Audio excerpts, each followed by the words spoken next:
of minutes, we will open the interpretation channels. We will have Russian, Bulgarian, but for English speakers, please click on English. So if we switch back and forth between languages, you'll be able to hear what someone says in Russian, you'll hear it in English.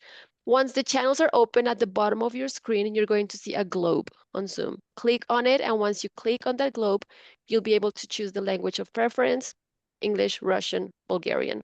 For Spanish, there's just live captions. Once you click on them, you'll be able to read everything in Spanish. Thank you. Let me explain that in Spanish really quick. Ahorita vamos a abrir los canales de interpretación en unos minutos.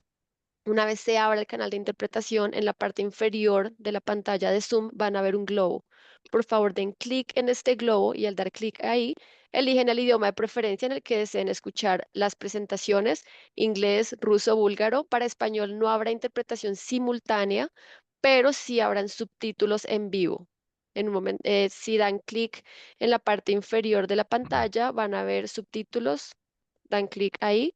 O también hay una pequeña flecha al lado donde dice transcript. Si dan clic ahí y eligen español, podrán en la parte derecha de su pantalla ver todo lo que se diga en los otros idiomas, irá escribiéndose en español, hacia la interpretación simultánea. Gracias.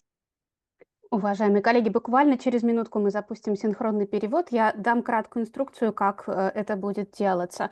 Когда мы включим функцию синхронного перевода, у вас появится значок глобуса в нижней панели меню. Либо, если вы ее не видите, возможно, это будет кнопка «Дополнительно», да, и туда нужно будет зайти, и вы увидите там функцию перевода. Когда вы кликните по глобусу или по функцию перевода, вы, соответственно, увидите разные языковые каналы, и вам нужно, соответственно, выбрать тот языковой канал, в котором вы хотите слушать перевод. Может быть, английский, болгарский, может быть, русский. Я предполагаю, что вы выберете тот, который вам ближе. И вы также имеете возможность включить субтитры. Вы можете найти функцию субтитров также в нижней панели меню, либо также в кнопке «Дополнительно». И транскрипт тоже здесь вам доступен. И сейчас мы буквально через несколько секунд запустим функцию синхронного перевода. Пожалуйста, не забудьте зайти в соответствующий канал. Така, сега ще започнем симултанния превод чрез преводаческите канали на Zoom. Значи долу на Zoom екрана трябва след малко да ви се появи глобус или ако не от бутончето More, да ви се появят езиците и там да изберете български, за да слушате на български. И нали, ако искате да кажете, също пак от българския канал. What happened? Oh, hold on. Okay, so we can begin with simultaneous. Okay. One of the things I really respect and love about this community is we've got 43 countries around the world. We haven't started the globes yet. Oh. And please, all English speakers, go to the English channel. Don't forget to go to the English channel so you can hear the translation from Bulgarian or from Russian or other languages. So the globe's coming up now? Well, hold on. It is not starting. Hold on. Let me see. Okay, let me make sure everybody's in. You see the globe? I don't. No, because I think it was open. Hold on. 1, 2, 3. Make sure everybody's in here. Olga, Ekaterina, Bonnie, Petra. Sorry, everybody. It took a little while for it all to come up. There. Now let's see. There it is. So the globe should be up now. English speakers go to the English channel. Russian speakers, Russian channel. Bulgarians to the Bulgarian channel. In Spanish? And again, Spanish. So and Katya said that, make sure you've got the translation. If you go to the closed captions, the little CC, and go to the translation and push the toggle button on that says translations, and then choose your caption language with Spanish. So, save. I'll explain that in Сега Spanish. вече само тебе те чувам аз. En unos minutos ya vamos a abrir los canales de interpretación, es decir, que a partir de este momento We have some over speaking, I hear. I'm not sure what's going on. Yeah. I can hear Yeah. someone speaking. Is everybody in the right language room? Okay. Аз съм на Okay. български, ама се чува май всичките.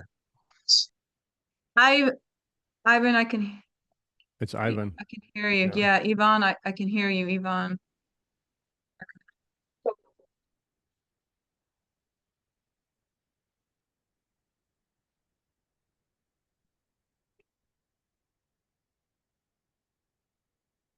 Okay, is it not working? Or is it okay now?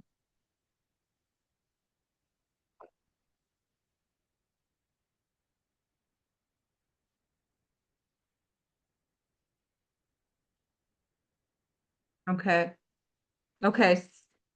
Let's try stop us if it doesn't work, but let's see if we can go. And the globe is not here again right now. Some people haven't seen the globe. Okay, if you don't see the globe, you might have to look at the more or the little epsilon, the dot, dot, dot, if the globe doesn't show up. And if you press on that icon, you will find a list that has, should have the simultaneous translation options in there. Okay. Let me see if, Everybody in their right room right now? Okay. Everybody's where we need to be. After 10 years of analysis, hopefully we found out where we need to be. Okay. I want to say a few things. We've got over 43 countries involved in this program, and you're hearing today about 4 different languages being spoken. And it speaks to the international reach of what this work is about. And I just want to say a few things about the work is, and then hand this over to our presenters today.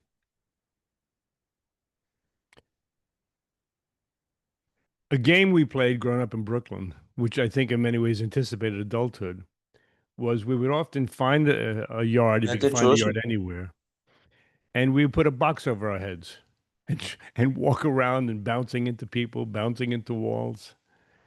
And in many ways, I think it did anticipate a lot of the life as adulthood, in that we often bounce around not knowing why we're going where we go, why we fall in love with who we fall in love with, why we lose affections for people, the career we get into, the programs we take on. And it really was the brilliance of Jung who, building on the shoulders of the mystics and sages that came before him, he said, life is not so much driven by what we think and believe. There are universal archetypal dynamics that often take over life without us knowing it. Much of our dream work today that we do, I'm sure we all love working with dreams, and we've studied dream work with many different people. Dream work today is really not about dreams anymore. It's about our complexes. Rarely do we approach the dream image in the way our founders did, Jung and von Franz and the mystics and sages, all the great ones. They said there's something inherent in the image. You can't just make up meaning whenever you want to. And it's the same when we look at our life and say, what's driving this? And my mentors, many of you know Dr. Yoram Kaufman from Tel Aviv. He was a theoretical physicist before he became an analyst. He said, one of the most important tasks we have in our life is to know who we fall in love with. That way we'll know so much about what our destiny and our fate's about. And many times they're misguided. And that tells us a lot of, where our affections are drawn to something that may not be generative. And we learn sometimes in very hard ways. Other times, you're blessed with a sense of grace, and you find yourself in a situation where you are adored and you find a companionship. It's the same with careers. I had a neighbor when I lived up north. He hated what he did for a living. He hated his life. And I thought, my God, I couldn't imagine getting up every day and doing what you don't care for. Many of us are fortunate. We've followed the thread of life, the thread of destiny, and we live hopefully in accord to what we really care about, what our hearts believe in. Now, it's not ideal. We know that, not that you want to do this every day. We all get tired. We want vacation. But to know that you found a path that nourishes your heart and soul. And it's this path that the Assisi program has been studying for now over 40, probably 40 years, 45 years. This would be, I think, the 36th or 37th year in Assisi, Italy, we do our annual program. And what we look at are the patterns we live by. And the big thing to understand is most times we don't choose them. Something is choosing, like that game when we have the boxes around our heads in Brooklyn banging into each other and banging into the wall. It's kind of what we do. Until you take the time and say, well, wait a second, where am I moving in my life? And I wonder what's driving this. Is it a repetition of both family dynamics? Am I oriented into an archetypal field that is no longer generative? Or have we found a path? Again, the word my mentor used is grace. Have we found some grace in our lives that we can pursue what we really care about? And, life is going to happen. Troubles are going to happen. But you're on the right path. And what we've been studying now for all these years are the innate patterns in life that are presented in mythology, as we're going to hear today with the story of Lilith, in cinema, as we're going to hear from John in one of the most powerful movies and beloved movies of all time, It's a Wonderful Life with Jimmy Stewart, in fairy tales, which we've been studying for years. And I think the major thing I'd like to say in this very brief orientation is there's humility that comes with this work and living this way. Ultimately, Jung and von Franz were very humble people because they knew they weren't driving where their life was going. And there's a moment, everyone had probably read the Red Book, something about the Red Book. There's a moment in the Red Book that crystallizes what Jungian psychology is really about. It's just a little passage that we often read over. It's just, okay, it's interesting, but you may remember that Jung in the Red Book is having this relationship with Salome and Elijah, the poet, the sage, and the prophet. And Jung, as a relatively young man, grew tired of his relationship with Elijah. And he says, Elijah, it's really a form of active imagination, okay? He said, I made you up. I created you from my own imagination so I could just get rid of you whenever I want to. Now, you can do it in sort of a Brooklyn accent and say, what are you talking? You talking to me like this? You didn't make me up. You found access to me, but I've existed since the beginning of time. From the trees and the rocks and the dinosaurs and all of the things that go with life, from love, affection, family, children, all of it. You didn't make me up. And what you're going to learn, young boy, young man, Elijah's saying, is that there's a world a lot bigger than what you're aware of. Come to know who we are. Come to know how you accessed us. But don't ever think you made us happen. You made us. You brought us into reality. This, I think, is the beauty of Jungian psychology. To realize that there are primordial forms that have existed since the beginning of times. Archetypes are memory, if you really think about it. From the goddess Mnemosyne, the goddess of memory, it's a remembrance of what's been in the psyche of humanity since the beginning of time. And these same dynamics guide us today. So what we've been studying now for all these years, and you're going to see in these wonderful presentations today, are how we apply the work of archetypal pattern recognition to mythology, to biblical stories, to cinema, to clinical work. Many of us are clinicians. And after the presentations, we're going to have a brief talk with some of our major figures. Director of Studies, Jennifer. Director of International Studies, Luann. Anastasia, Director of Russian-speaking programming. She's done a phenomenal job with many people from throughout the former Soviet Union. So with that being said, I want to begin with the first presentation today. Corey Calkins is a graduate of our training program. And she's a clinical psychologist in practice here in the United States. And it's really international practice at this point because with Zoom and all that, we can all practice anywhere. And she sent me her paper a while ago on Lilith. And I said, this is a phenomenal piece of work. And it's really capturing something that has existed in the psyche since the beginning of time. But I think even more powerful is showing us how there's a resurgence of this Lilith figure in contemporary psyche. So with this, Corey, I'm really happy to introduce you as our first speaker today. It's all yours. Okay. Thank you, Michael. You're welcome. I'm so grateful to have this opportunity to present this work, which was intended to be my my graduate thesis presentation last October for a residency conference, but a hurricane disrupted those plans, and so we, gratefully were able to reschedule, to do this for you guys today. So much appreciation to Brady Hansen, my thesis advisor, Diane Steinbrecher, my thesis reader, to Jan and Michael for your support through the process, and of course today to Jennifer and all the translators for making this happen. I didn't expect to present it to, this many additional people, but it's a really cool opportunity to be able to do that for you guys today.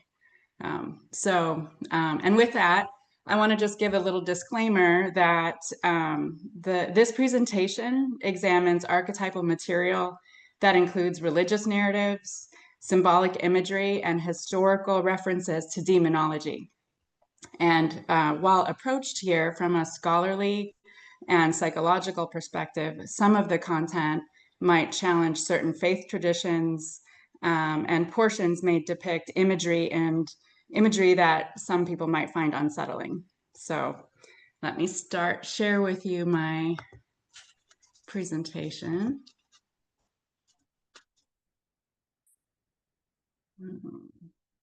Set this on.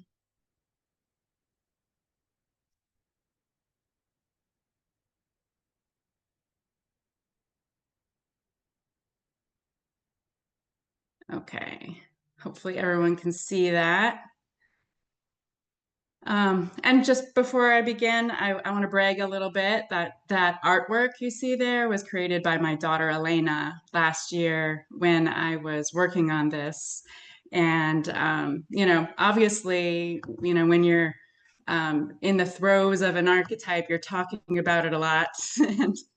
And I imagine she was in some way influenced by that in her art class. And this is the artwork that she came up with. I didn't even realize she was doing it until she showed me when she was partway through. But it's beautiful, so I had to share that with you guys. Okay, so here's what we're going to be talking about today. We're going to be talking about who is Lilith and where does she come from? Why is she here? What do we do with her now that she, is here, or that we're recognizing that she's here? So I'm going to go back into how she's showing up in the popular culture to help you see like the ways that is presented in our modern society. And then I want to trace that back to her origin seed, which is a lot of what we talk about at Assisi, is what are the original conditions of an archetype rather than just what you're seeing right now. But then we're going to go through her history, how she has evolved over time, the archetypal field that surrounds her, the teleological purpose of this archetype, the complex associated, and then how do we integrate this into when we go forward. Okay. So in the beginning, there was only chaos. The world was in darkness, and darkness was all there was. And in that darkness, there was Lilith. Recollective of stories from early Greek cosmology in the Theogony of Hesiod, where chaos is the primordial emptiness of the universe, before anything came into being, Butcher spins Lilith into the lore of darkness within a creation myth of his own fantasy novel series, The Dresden Files. Butcher's character, Tom Wraith, elaborates. You can call her a force of nature, a dark goddess, a creature of unimaginable power. I call her trouble. This is just one example of hundreds in 21st century pop culture that depict Lilith as a symbol of darkness and disobedience. Her presence in pop culture is scarce or niche from the 18th century through the 1950s and increases from the 1960s to present times. Over this time, she's been characterized in art, film, TV, video games as demonic and destructive, a force with female and animal traits, a succubus or vampiric temptress. The image painted by modern artists vacillates between seductive and terrifying, and often both. Typically portrayed as a figure of dark feminine strength and power, her image has clearly been manipulated to fit the demand of each writer's story. Okay, so I'm going to talk a little bit about how we see Lilith in popular culture. This image right here that you're seeing is actually from Scooby-Doo. So even Scooby-Doo has Lilith in there. I had a video for this one, which if you want to look it up, it's really compelling. But this is from the Diablo 4 video game series, which came out in 2023. In this video game, Lilith is a demon caught in an endless war between the burning hells and high heavens. She forms a new realm between the two called Sanctuary. So I'm going to go through and just show you some more images of how Lilith shows up in some of these TV shows and other areas in pop culture. I won't go into detail about what they are. I just really want you to orient to the image.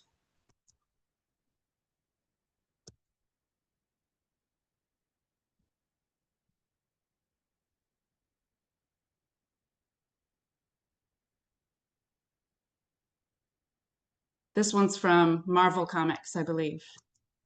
And she has her own pop figurine. An anime character. Oh, we know this one.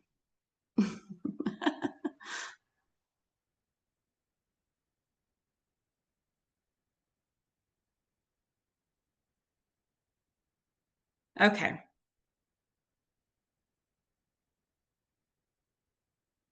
I'm going to just stop the screen share for a moment, and then we'll go back to these slides.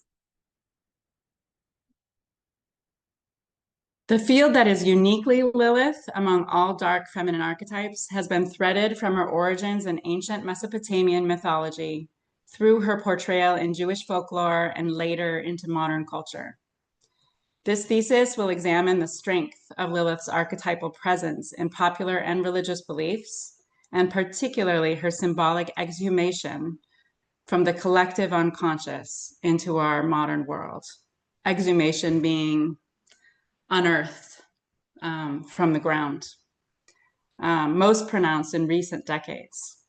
The goal of this exploration is to identify Lilith's origin seed, the dominant that has taken root and led us through her incarnations.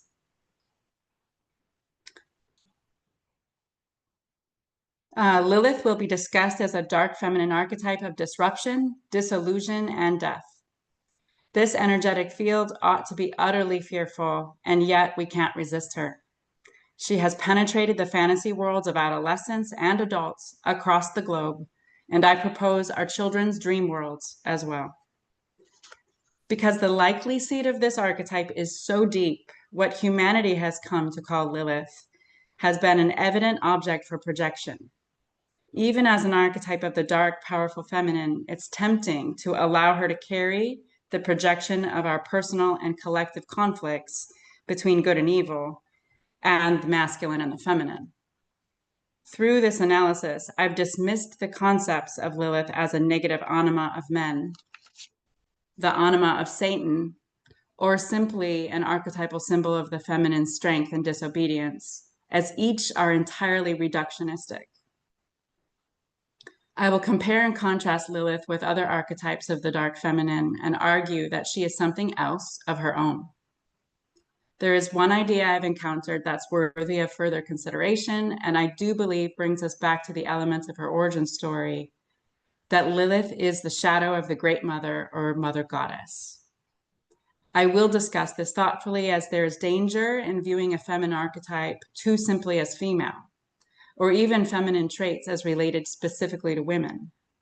While it seems obvious to interpret a fear of the feminine as a trait of the misogynistic, there are deep roots in mythology and folklore that predate modern notions of gender equality that have formed these narratives and fears of aspects of the feminine. And yet these fears must also be contextualized within the attitude of the societies in which we were born. Nonetheless, to simplify Lilith's case down to only a shadow side of the mother or only as an object of projection by men dilutes her dominant as a full force in her own right. There have been many attempts made to review the history and origin of the figure we call Lilith. Few of these works stay true to the historical research of ancient texts and mythology, and many take liberty by casting her into a specific role within feminism and confrontation of patriarchal ideologies. Yet other sources pertaining to Lilith are written specifically for devotees of Lilith, or are fictional portrayals of the character. German scholar Sigmund Hurwitz has done a fine job of synthesizing historical representations of Lilith in his book, Lilith, the First Eve, Historical and Psychological Aspects of the Dark Feminine. First published in German in 1980, including a foreword by Marie-Louise von Franz, she comments on his translation of this archetype as a mythological illustration of the negative anima and inner melancholy in men, which is a very different perspective than I take in this paper, by returning to Lilith's original conditions. The earliest known references to Lilith-like figures can be found in Sumerian mythology as early as 4000 BCE. In these ancient Mesopotamian traditions, Lilith was associated with several names and demonic entities. Hurwitz connects these Sumerian, Babylonian, Assyrian, Persian, Hebrew, and Arabic mythological figures with their associations with sexuality and night as the foundation for later development of the Lilith archetype in ancient Jewish and Western traditions. So I'm going to share my screen again.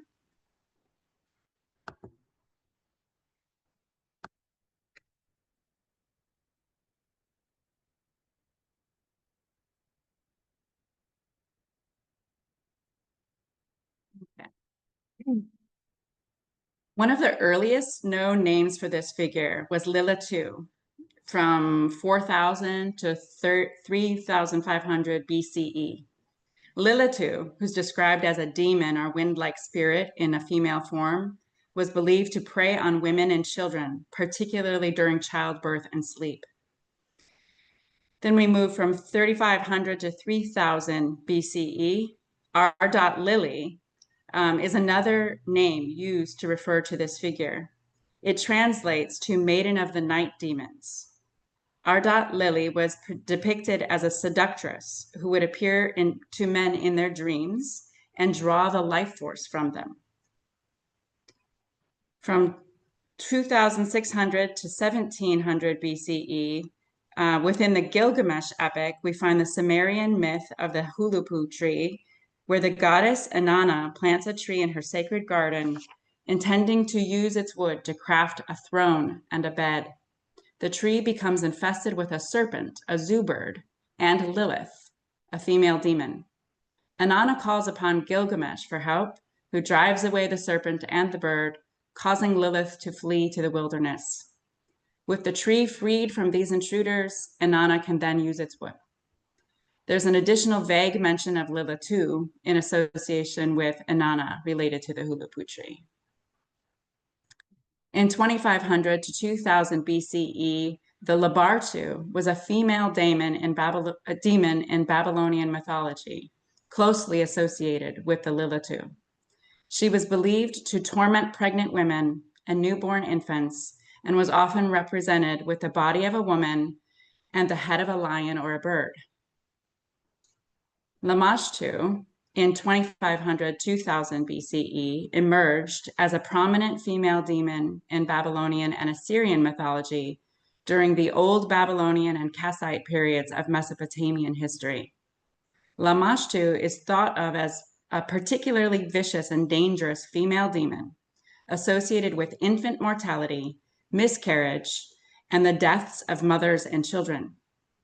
Lamashtu was often depicted in images and art as a hybrid winged creature, the head of a ferocious lion or dog and the body of a woman, with the feet of a bird or donkey.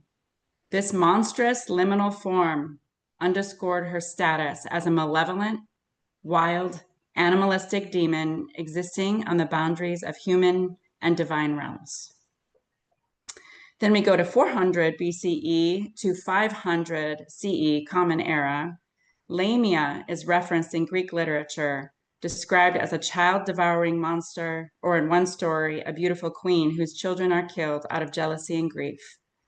And she lost her beauty and tried to seize the babies of all the mothers. She's described as a creature with the head of a beautiful woman and the body of a snake, who lures young men to the water, and if they refuse her, they are killed. From 500 to 200 BCE, earliest known references to Lilith appear in Jewish mythology. And they're found in the incantation of Lilith in the Dead Sea Scrolls, circa 500 to 200 BCE. In this text, depictions of Lilith follow earlier Mesopotamian references to her as a seductive, malevolent female demon who threatens the lives of mothers and infants. From 700 to 800 Common Era, the alphabet of Ben Sirah is a medieval Hebrew text where we find one of the most well-known versions of the Lilith legend. Here she is written to be Adam's first wife, who refused to lie under him, declaring that they had been created as equals. As punishment, she's cast out of Eden and escapes to the Red Sea. From 1200 to 1300 Common Era, the Zohar, a foundational text of Kabbalah mysticism, features Lilith more distinctly, circa 13th century, portraying her as a powerful demonic female figure in opposition to the divine feminine.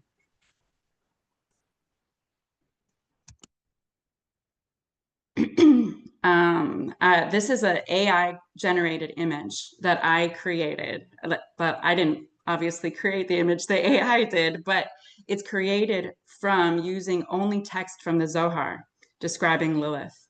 So it's abbreviated here, but I just took the text and I put it into AI and I said, create an image based on this text. And this is what it came up with.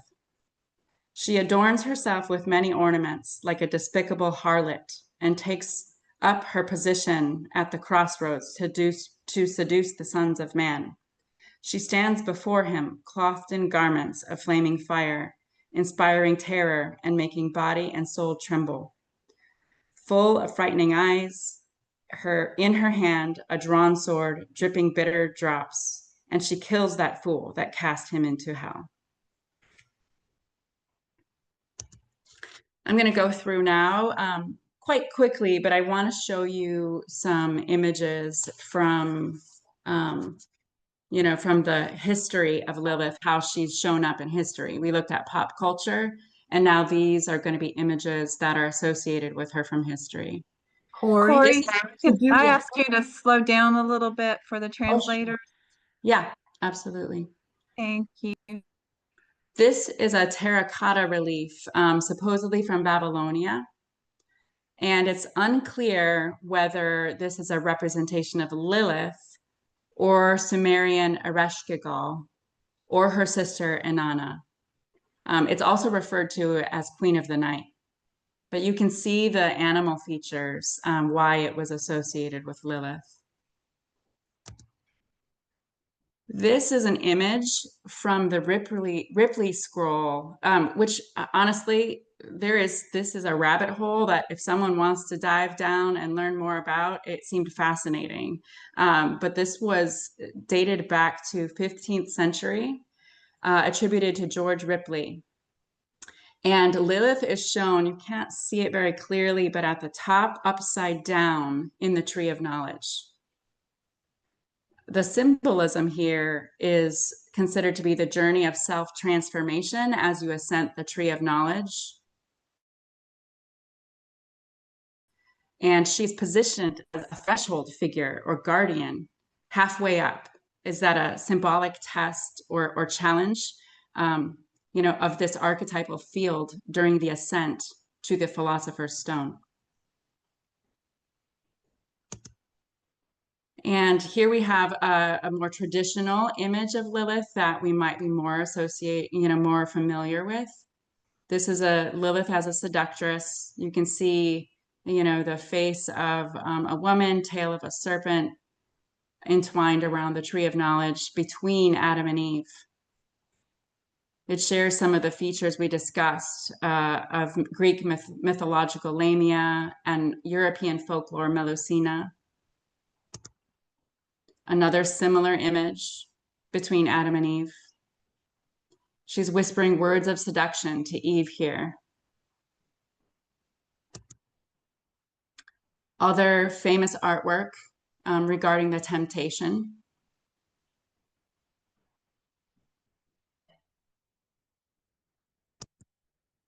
And this is a painting from the scene of Goethe's Faust.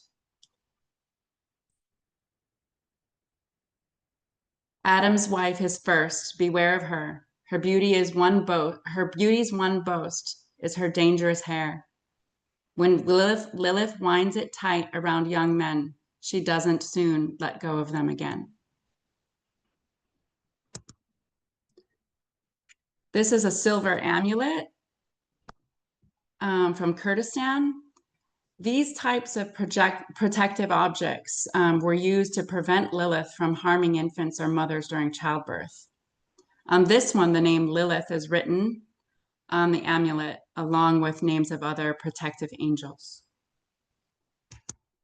A similar type of amulet, it reads, "Protect this newborn child from all harm."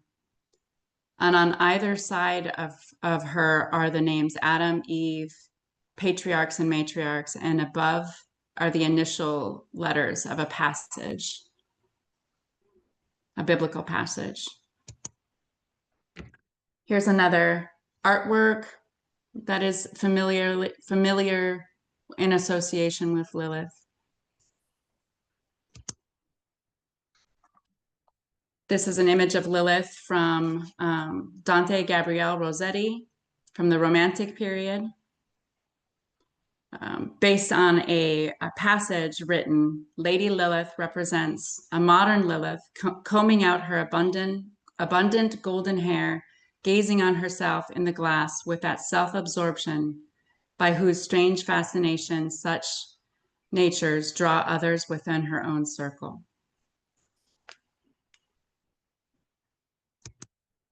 Okay, going into the archetypal field, we want to revisit the purpose of this paper in exploring Lilith's original conditions.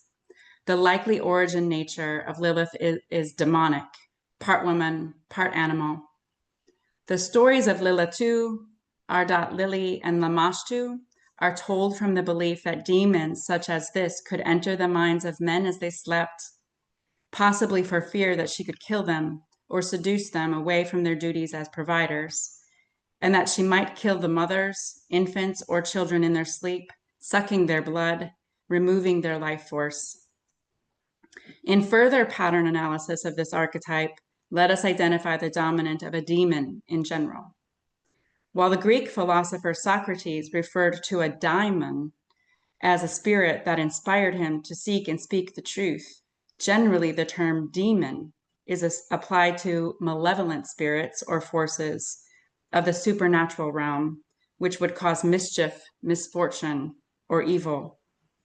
Considering Lilith's demonic nature, undoubtedly, she is a disruptor. Lilith is an archetype that dissolves the existing conditions by eliminating new life. If we look specifically at this origin story, which existed thousands of years before Lilith's incarnation in Jewish mythology and the creation story, she is feared for her power to take new life, to prevent its ability to thrive, and to disrupt and interfere in the unions that might conceive or protect it. Symbolically, Lilith disrupts the ability to propagate the current system. For this reason, looking at Lilith simply as an icon of feminism and self-determinism is insufficient. Her only concern with feminism specifically is that it's one example of breaking a social constraint or power structure. She is not only the shadow of the mother. Lilith is the shadow of reproduction, insemination, and impregnation, a shadow of fertility. She is more than even death. She is dissolution of a system. She is a dark goddess of chaos. The first feminine deity in mythology to come to mind that shares some of these traits is the Hindu goddess Kali.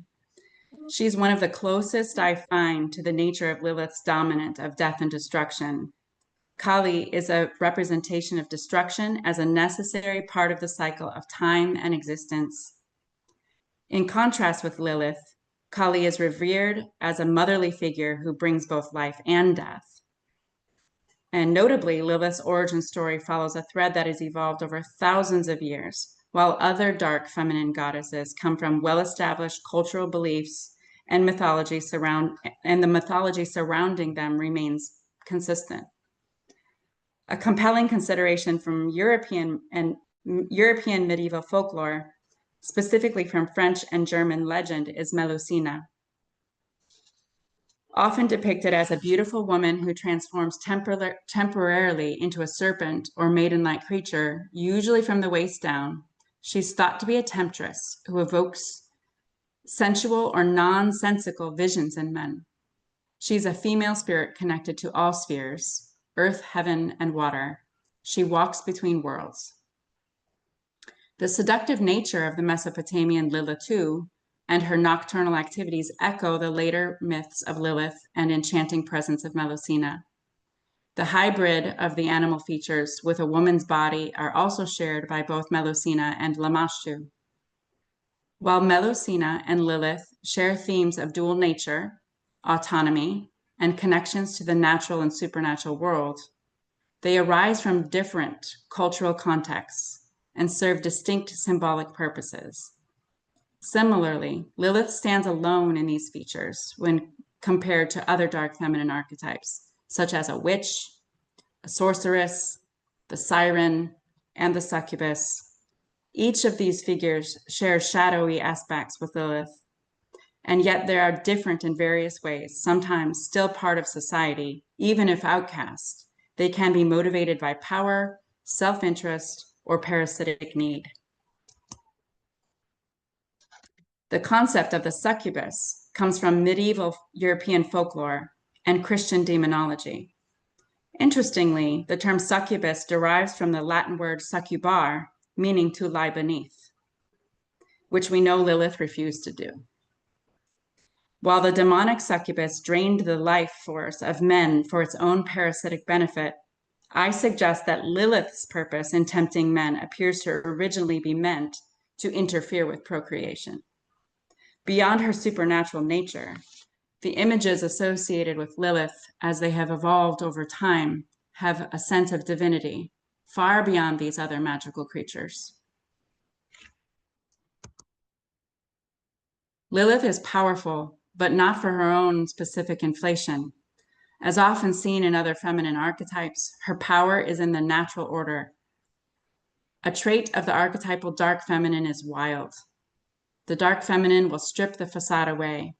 Whether seductive or ghastly, other archetypes of the dark feminine also demonstrate supernatural power, share trickster traits, and are often seen as malevolent or deadly. However, the archetypal dominant of Lilith is unique, When we examine the tension of this image, we find that she's seductive yet terrifying. She has no drive to protect or nurture, though we have a neurotic wish to project motherhood onto her, as evidenced in pop culture. Whether her representation is inherently evil is debatable. With exception of the origin Lilith spirit, where there is some mention that she may drain blood to create her own body, the dominant of Lilith seems unconcerned with death or control for her own benefit or personal power. The repetitive themes revolve around her symbolic purpose of disruption, disillusion of the system, and disobedience. Through her destruction of the system, she promotes autonomy in service of individuation at all costs. Lilith's story has evolved in society over centuries and into the tale from the medieval Hebrew texts, the alphabet of Ben Sirah, where her seductive traits, serpentine tail, were further morphed into projections of evil, temptation, revenge, jealousy, and longing for aspects of the Great Mother. The energy from her original conditions as a part of the natural order of balance appears to have been gradually subverted, used, manipulated by the dominant culture into a fearsome aspect of the feminine that all should avoid. Interestingly, a modern day Lilith has her own following, some of whom reverently call her mother. Investigation via threads on Reddit, a social media chat page, and expansive websites such as the libraryoflilith.com offer insight into what her devotees are seeking in their work with this archetypal image. A contributor to this thread on Reddit and creator of the website mentioned described that some people seek deeper work with Lilith as a pathway to explore their sexuality, confronting early formed ideas of women and femininity. They explained that some view her as a predatory force to be wary of, and others are drawn to her wild confrontation of mainstream moral sensibilities and practices free of values or restrictions of a traditional religious system. This contributor on Reddit further expressed, quote, "Perhaps the most unusual contingent of those who work with Lilith is that she, more than any other entity I can think of, has a fairly large percentage of people who've had a connection to her since childhood. Thus, why you hear, quote, children of Lilith sometimes." They continued, "It's not necessarily anything to do with the home we grew up in. I grew up secular, with no knowledge of any religion really, until I was probably in middle school. Most often, these early contacts take the form of dreams." Ultimately, there appears to be an understanding among those who study and connect sincerely with this archetype that the original conditions of the work with Lilith are incredibly important. Thus, as stated by Jacobi, if what one puts into their alignment and introspection with this energy is destructive, so will be what they get out of it. As with all archetypes, Lilith's image is not concerned with morality, but with expression of instinct, drives, or patterns within the personal or collective society. Child psychoanalyst Magna Di Renzo, in her presentation, Archetypal Motifs in Children's Dreams, at the 2024 Assisi Winter Dream Conference, discussed a theme that has been emerging in the dreams of children seen in her clinical setting. Dr. Di Renzo expressed earnestly that among intense images of war and archetypal symbols of destruction, she observes a notable increase in the presence of dark figures with female features in children's dreams. She provided one example of this image. She didn't provide this image. I created it just as something for you guys to look at. She provided an example of this image taking form as a faceless woman with dark holes in the place where they would normally look for nurturing eyes of the mother. Di Renzo implored her audience to take on this archetypal study with sincerity and to further investigate the purpose of this shadow dimension that is emerging in the collective. Okay, I'm going to just stop my screen share for a moment. Where is she coming from, this dark, feminine, anti-mother? One might propose that her appearance in children's dreams is simply a result of the increasing representation of the female form, even monstrous, in popular culture. However, the mere fact that these images are more prevalent today indicates the emergence of an archetypal field. Michael Conforti explains Jung's description of an instinct as, quote, the physical manifestation of an archetypal process having found form in matter. As we read in Conforti's work, field precedes form. This means that the instinctual or energetic field is present before its archetypal manifestation in reality. He further explains that an archetype also conserves and disseminates information necessary for the successful evolution of the individual and the species. I've established in this paper the assertion that in accordance with her origin seeds, the dominant of Lilith is not only disobedience and autonomy, as often discussed, but outright disruption or death of a system. She is not to be messed with.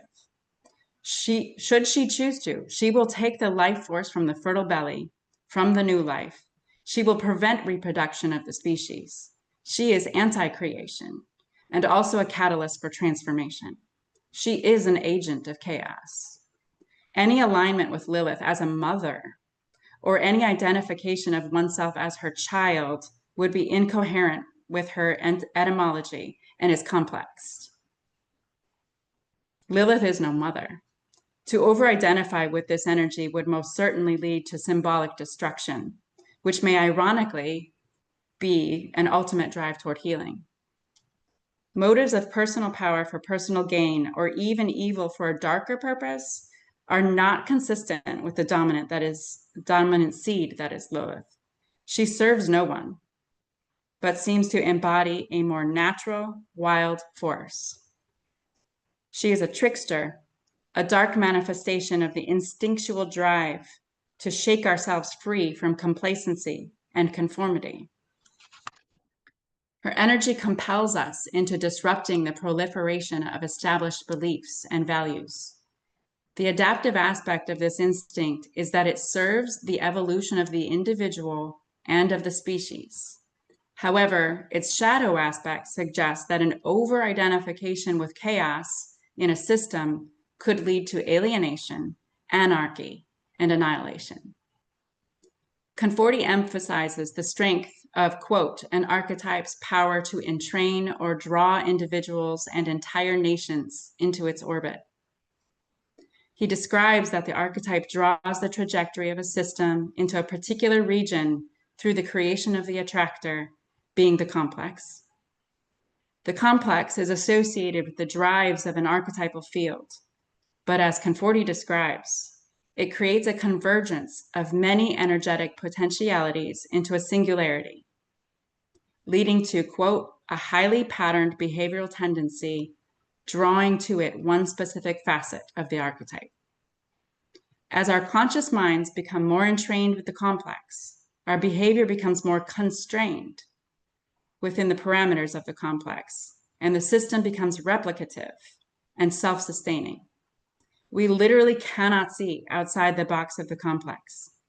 This is the situation we find ourselves in the collective unconscious. If an archetype is found at the core of a complex, and if Lilith is an agent of chaos, death, destruction, and disorder, and disobedience is the archetype, what is the complex? Oh, I'm gonna share my screen again.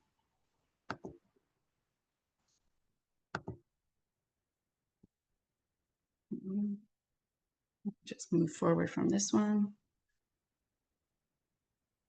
Jung states, when a culture reaches an abyss and can't find a way to cross, then arises a myth, a story reflecting what is happening in the collective psyche. In looking at Lilith as our myth and translating the dominant of her field, the dynamics of the system and culture, beliefs and emotions and longings that revolve around her, we can better identify the complex. Foremost, the fact that Lilith's energies involve disorder, disobedience, and dissolution of a system clearly points to the outer world, the realm of the father. But let's not forget that her origin does this by destroying mothers, infants, and children, cutting off the dependency of the fetus and disrupting the unions that create it. The incubation, nurturance, and development of new life is the realm of the mother.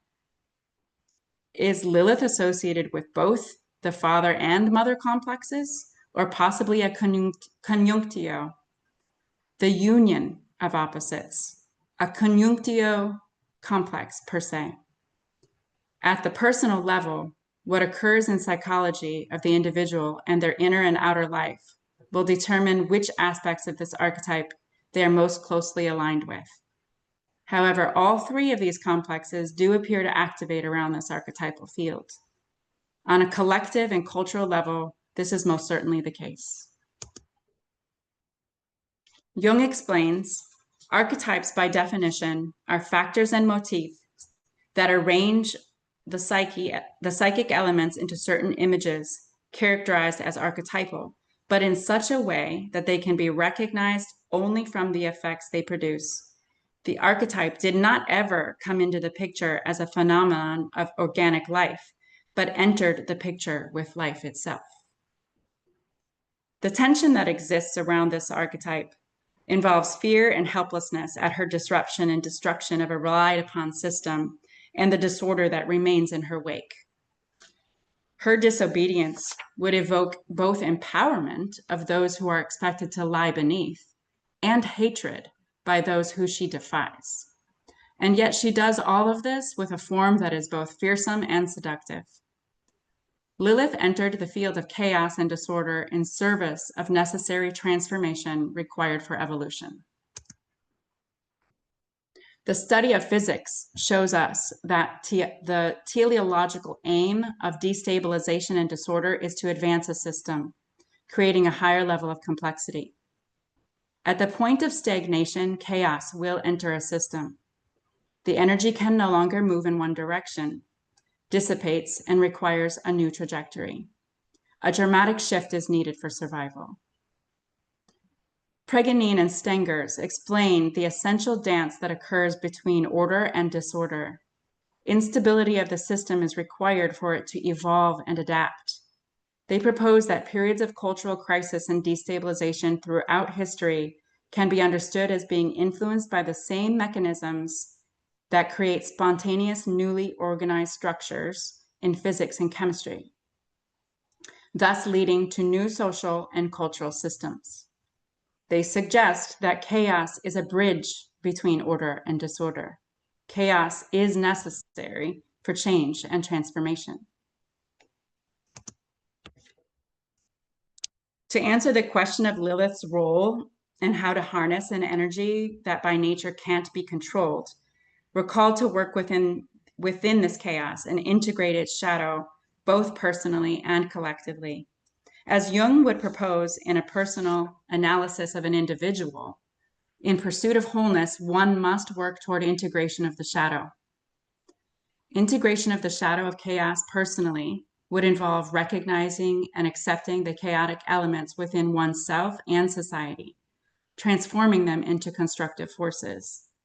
Personal integration of this archetype requires self-awareness and acceptance, which allows one to acknowledge inner disorder, energies of disruption and dissolution of our inner systems, parts of us that not only do not nurture or proliferate life, but end it. And just as important is our projections of these parts onto others. It would require us to observe these forces internally as we discern how to proceed forward in an authentic, generative fashion. Taking a role as witness, we begin to observe before reacting or projecting onto others. Disruption in our internal system is needed to create movement toward a new, more generative pattern and way of being. Nietzsche says, I say unto you, one must still have chaos in oneself to be able to give birth to a dancing star. I say unto you, you still have chaos in yourselves.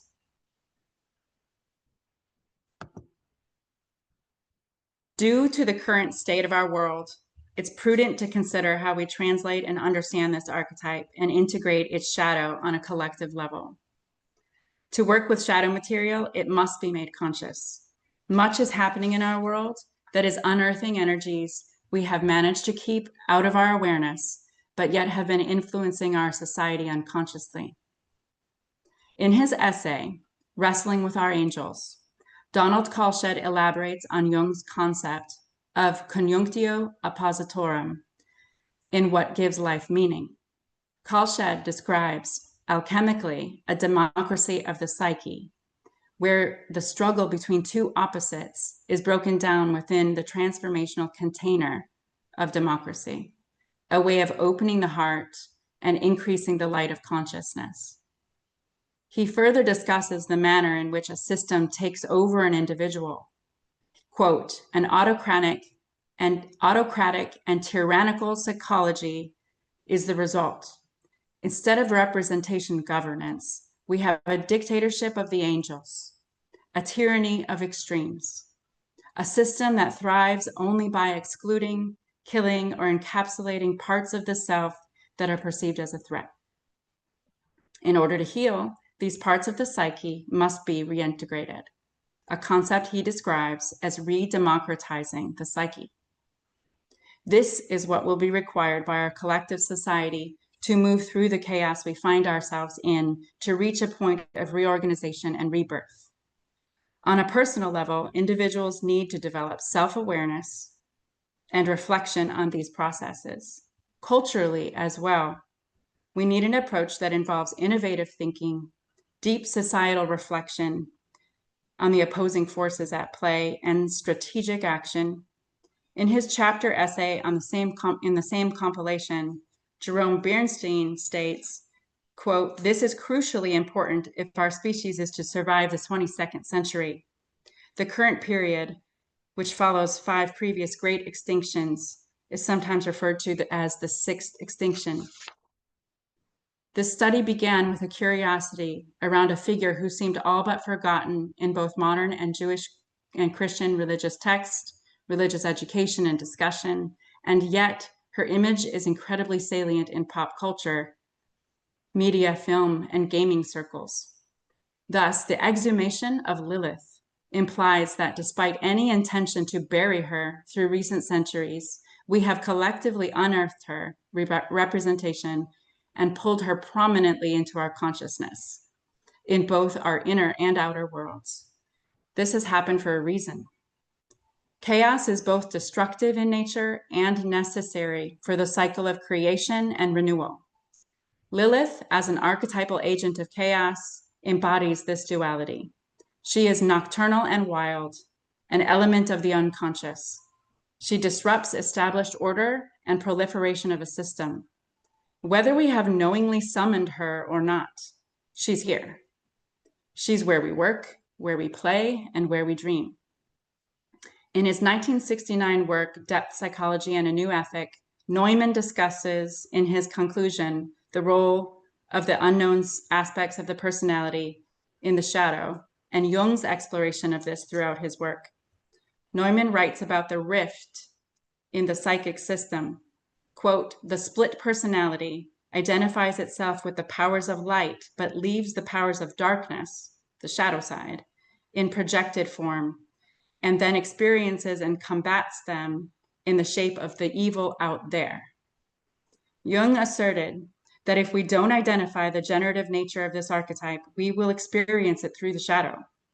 Once we see and accept that there are drives and energies within ourselves and within society that no longer serve us and need to die, we can dare be open to new ideas and a changing world. Finding ways to open our hearts and minds is the task at hand. Denial exists in the service of maintaining a replicative regime, the old order. With no energy exchange, there must be disorder to open a system. Can we in society manage this energetic disruption? As Dr. Conforti proposed in a 2024 APA seminar, quote, we can only hope that we have the ability to metabolize the archetypal unfolding. So I'm just going to pop up my, oops, yeah, here we go. Yeah. Thank you guys all. There's my email if anybody has questions or, you know, wants to reach out to me. I'll leave that there for a moment before taking it off.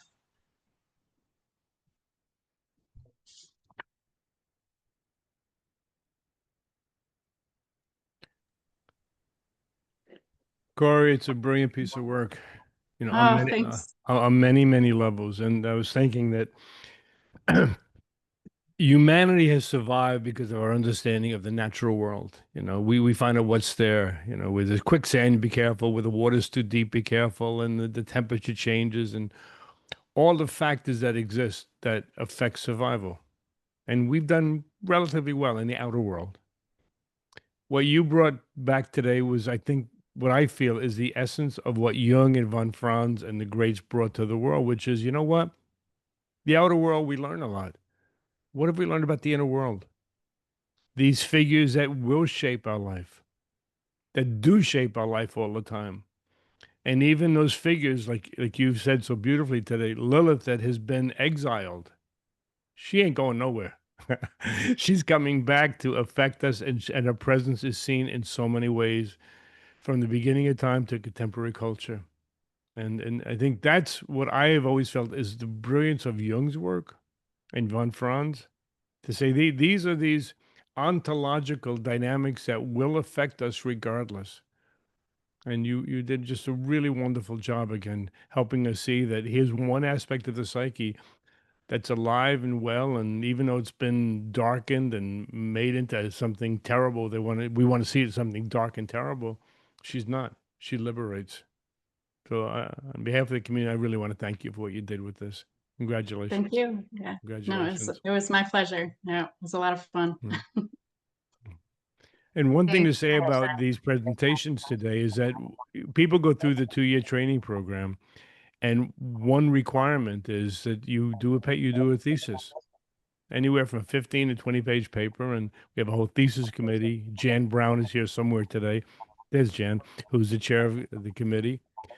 And what we look for in a paper is an original piece of work that really extends the work of archetypal patterning in the world. And your paper is really among that. So thank you. Thank you. Thank you. Thank you, Corey. And look at all the comments in the chat of appreciation and the emojis just floating across the screen. Really well done. Thanks. Yeah. Thank you, everybody. We're going to take a 10-minute break before we have John come back. So right now I've got quarter after the hour, so at 25 minutes after the hour. But don't close down your computer. Stay where you are. I mean, yeah, just get your stay where coffee you or are. whatever. Yeah. Yeah, you can turn your camera off and your audio off, but I'm just going to pause the recording for 10 minutes and we will be back. Then John, you're on next. Yep, we're going to hear from John next. A lot going on in that break. Okay, so Our translators are coming back. Could I say something? Yeah. Her presentation was brilliant, but for me, it hit right where I've been looking in my personal history, where I tried to unearth Scottish mythology and fairy tales around stillborn children. Oh, wow. Because that's where I've assessed a major issue for my family and me particularly came from. And my research led to Lilith. So she's right on. For me, Wow. it was fabulous and world class. Maybe, Toby, you want to present your work someday on that stillbirth issue. I think about it. We could talk. See, anything that's archetypal, I just cherish that work. I mean, we know it's not only for good things. I mean, babies die, wars happen, torture, as well as the most beautiful operas and artwork. You know, both are there. Well, okay. Well, I think almost ready. Yeah, we're at 10 minutes. Do we have all of our interpreters back on? I don't know. I can't tell. I see we've got English. Yeah, And afterwards, we've got them back on. So okay. we can get started, I do believe. Michael, if you want to do the Okay, yeah. And after this presentation, we're going to be talking about the programming, okay? So we still have a lot of stuff to do today, which I'm excited about. This presentation, well, people may think the Assisi Institute is all about psychology, people that are psychologists, people that are therapists, people whatever. Well, it's truly transdisciplinary. You want a great example? You're going to get it right now. John Tumulty is an attorney, a prominent attorney in New York City. And you're going to hear the wonderful New York accent. It makes me feel at home. Maybe you too, Luann, you know. Yes, John, you do have an accent. And he did a really great piece of work on a movie that, honestly, maybe, is it also a popular movie in Russia? It's a Wonderful Life. Many of us in America see it every Christmas. It's like a ritual. You sit around with the family in your pajamas watching A Wonderful Life. And it's a rough, you have it? And yeah. In Latin America, Katya, also? Katya's right there. Is it also a popular film in Latin America, A Wonderful Life? La Vita Meraviglioso. La Vida. Yeah, Meraviglioso. it's film here. In Bulgaria, maybe? Well, I mean, it's an international story. It's a powerful story. And many of us watch it. We cry, we laugh, we hug each other, we're sad and all that. Well, what we're going to see now is a really fantastic archetypal presentation about what this film is telling us. And again, when anything lasts, when anything begins to repeat itself and stays with humanity, it means it's archetypal. And this film has stayed with us since the day Capra wrote it. So, John, again, congratulations again for being a graduate of the Institute and doing a really great piece of work. So we're ready to hear what you have to say. A Wonderful Life. Great. Thank you very much, Michael. And welcome. For those, everyone here, it's nice to see some familiar faces, some of my colleagues around. But for me, this was a work in progress. Took a couple of years to understand what I hope to convey today. When I started in the APA program, the 2-year program, Sylvia Bernard said, take the program, it'll change your life. And I took the program and it changed my life. So I'm honored to be here. Corey's just phenomenal. I mean, that's I haven't seen it before, and it's the first time for me. It's just phenomenal work. And I'd like to thank Michael, of course, for teaching me. He's most generative of everything he knows. And Sue Burrell, who worked with me on the presentation and gave me some great ideas. So my presentation, and I work with it every time I read it, but basically, I'm going to call it now an archetypal view of madness and the psyche's pull to wholeness. My thesis is about a look into the retreat into the unconscious as shown through the movie classic entitled It's a Wonderful Life.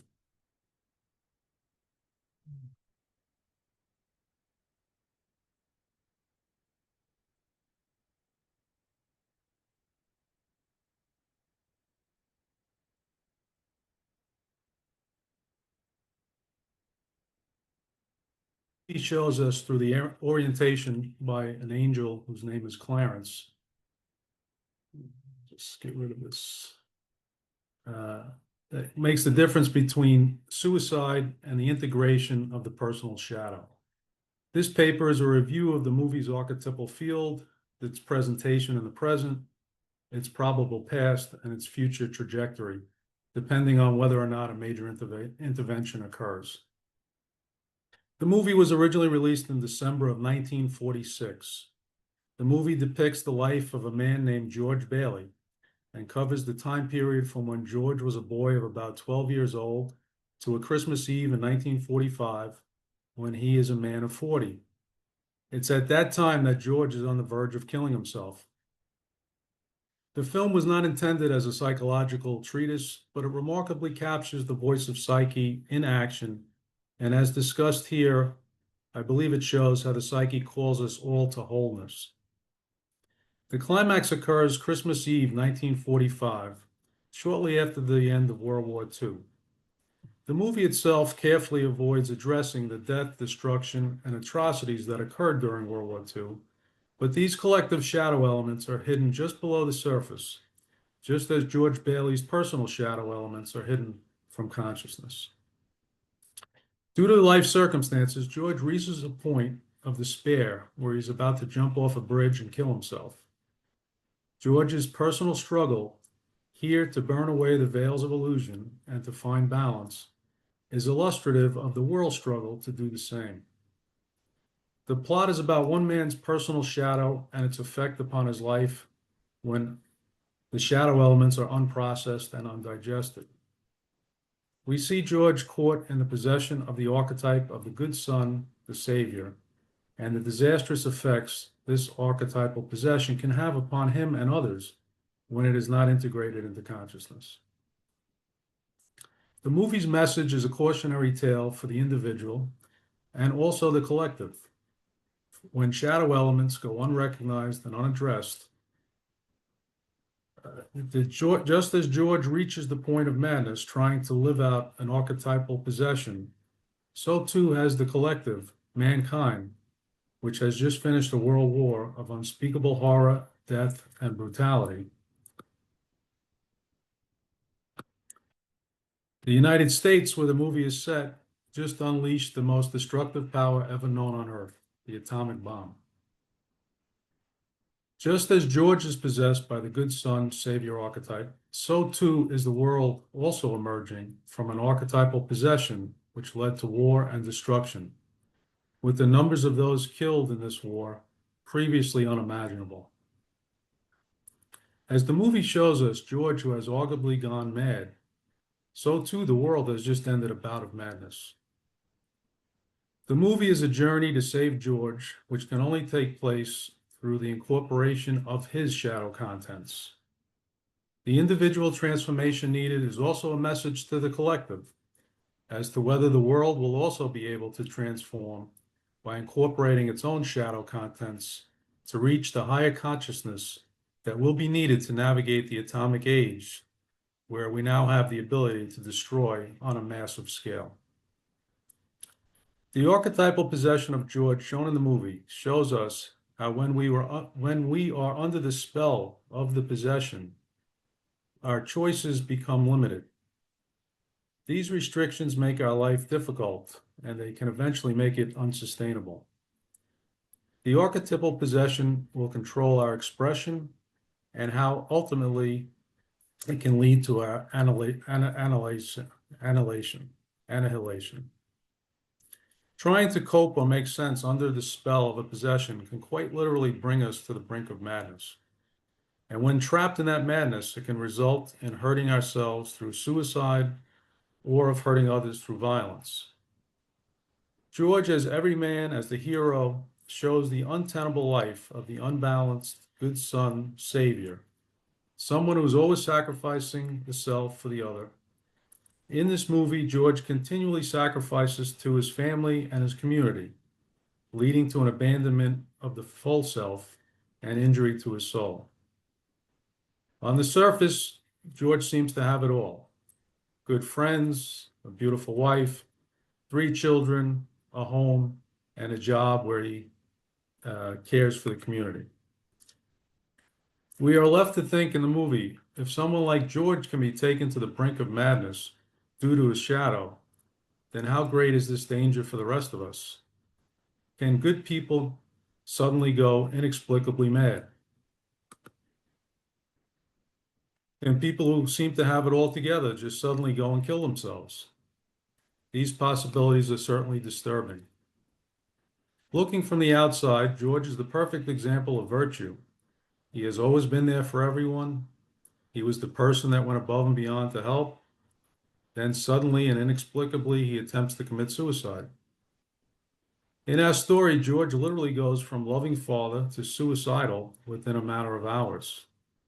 How can anyone prevent this? Madness leading to destruction is not new.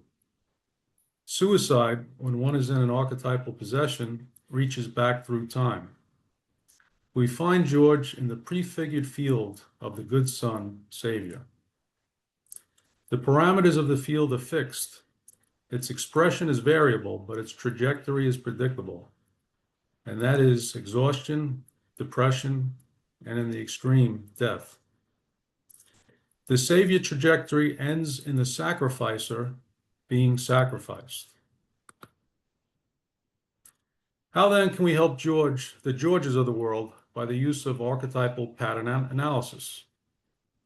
Using archetypal pattern analysis, we would not start at the point where George is about to jump off the bridge. The seeds that germinated this behavior were planted much earlier. The soil from which they grew existed long before. To get to how and why we are on the bridge, we are looking for when and where those seeds were planted. With George, we see that he was the self-sacrificing, perfect son, neighbor, and friend. All qualities we admire and which are generally rewarded by society.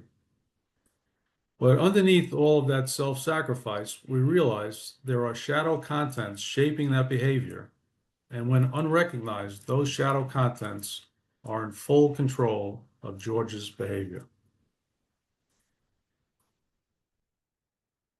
George is compelled to do more and more good works and self-sacrifice to the detriment of his own essence, to his own soul. And this makes George unrecognizable, lost, and fragmented. He is pushed to the brink of madness. As Marion Woodman noted, quote, "If I don't know myself, I cannot love myself. And if I do not love myself, my love of others is probably my projected need for their acceptance. I am putting on a performance in order to be loved. I fear rejection. If no one loves me, I won't exist," end quote.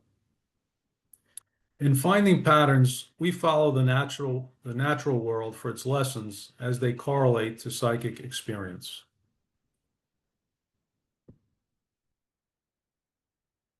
Here with George, the greater the light expressed in his good deeds, the longer the shadow elements that must be following behind. It is the extent and the amount of the selfishness, selflessness occurring as a pattern that we are looking to observe. When this is out of balance and out of proportion with the objective experience, with the natural world, we know that a long shadow must be present. As James Hollis discusses the issue of despair, he says, quote, "The roots of this experience reach deeply into our psychological history and activate archaic fields of anxiety," end quote. The presence of the shadow and its control of George will be captured by observing the repetition of the pattern of self-sacrifice, so much so that we can now begin to predict what George will do in evolving situations, as this behavior will be in conformance with the defined field of this archetype and its limited ways of expression. We are also mindful of the tragic trajectory that can manifest from the archetypal possession. In the movie, we can see George's attachment to the archetype of the good son forming early in his life, long before the crisis on the bridge.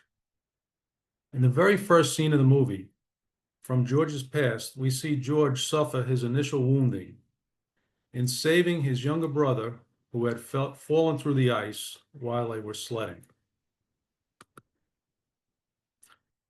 By diving into the freezing water to save his brother, George sustains an ear infection, and that infection causes the loss of hearing in one ear. This wound of the hearing loss, which was the cost of saving his brother, remains with George his whole life. The hearing loss is symbolic of being unable to connect to parts of psyche. Here, a 50% loss of connection. The beginning of the selfless good son savior archetype started early and is the very first experience we see in the movie. The cost to George is significant in body and soul. We next see George as a young boy fantasizing about adventure and fulfillment, or what we call eros. George is fantasizing about exploring exotic lands in the South Pacific, Fiji, Italy, and other far-off places. These plans will be thwarted throughout his life due to the demands of George's family and his community. George will sacrifice his own desire as the savior, good son archetype as it takes hold on him. However, the repetition of the pattern will become a compulsion to repeat. We saw this in the initial wound, the hearing loss, how this prevents George from later being able to hear what he needs to hear, which is depicted in the movie when, as a young boy, he's sitting at a local candy counter in a store, when Mary, his future wife, knowing that she is speaking into his deaf ear and aware of his disconnection and his need for love and self-care, whispers to him that she loves him and will love him for the rest of her life. George is physically and psychically unable to hear fully. The message from Mary literally falls on deaf ears. In that same scene, George realizes that the pharmacist who he works for, Mr. Gower, has received a telegram about the untimely death of Mr. Gower's son due to influenza. This notice sends Mr. Gower into a drunken stupor, wherein he mixes up the medicine he's making for a customer with poison, and he sends George with the poison to deliver it to an ill child. George prevents this from happening by not delivering it. This, however, leads to him having to face Mr. Gower's drunken wrath upon his return. Mr. Gower slaps George in his already injured ear, this time even causing his ear to bleed. Again, George pays the cost for saving another. He receives a brutal beating on his ear, which was already deaf and is now re-injured as the price of putting others above himself. We next see George as the older son, putting his own life on hold and giving the money that he had made to his younger brother, Harry, so that he could go off to college. George patiently waits 4 years for Harry to return from college so that he could go off on his adventures.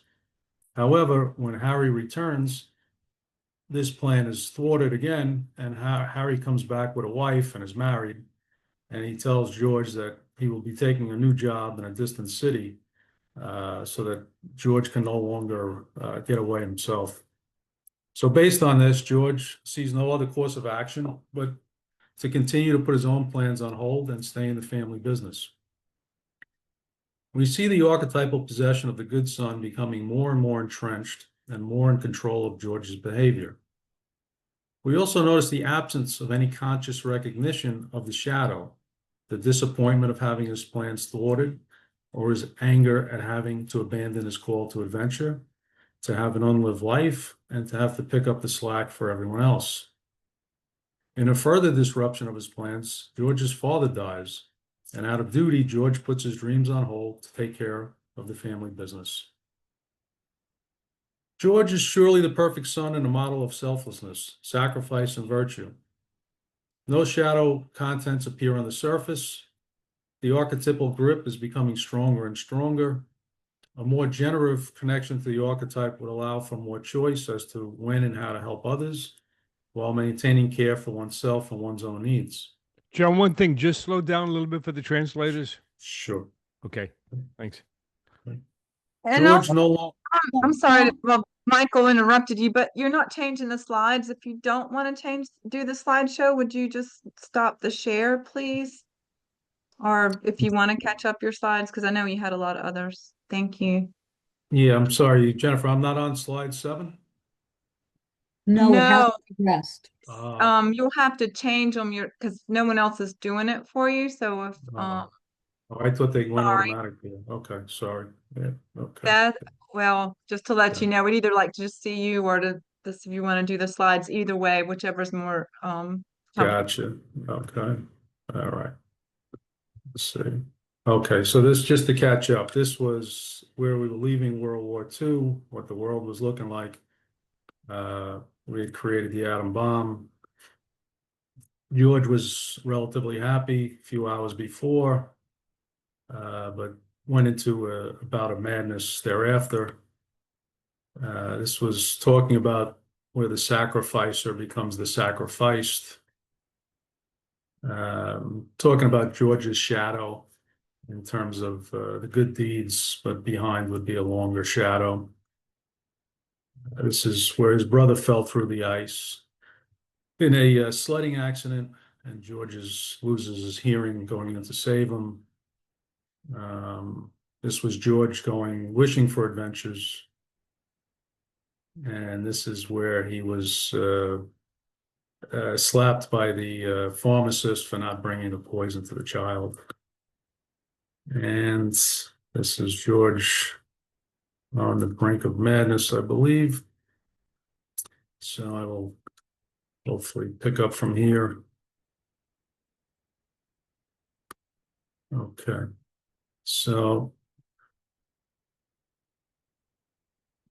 so we see that the good son archetype is limiting George's choices as he takes on the family business because his dad died, and he sees very limited ways to proceed. So, I'll get to the next one.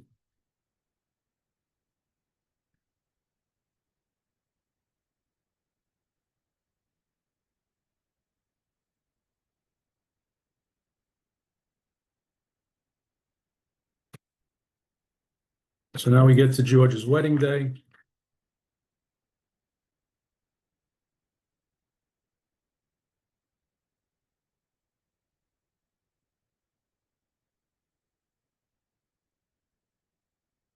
Which would be symbolically the symbol of psychic unity, the union of anima and animus. Just when George is about to leave town on his exotic honeymoon adventures, there's a run on the bank where all the customers are demanding their money back at once. George must cancel his honeymoon out of duty to family business.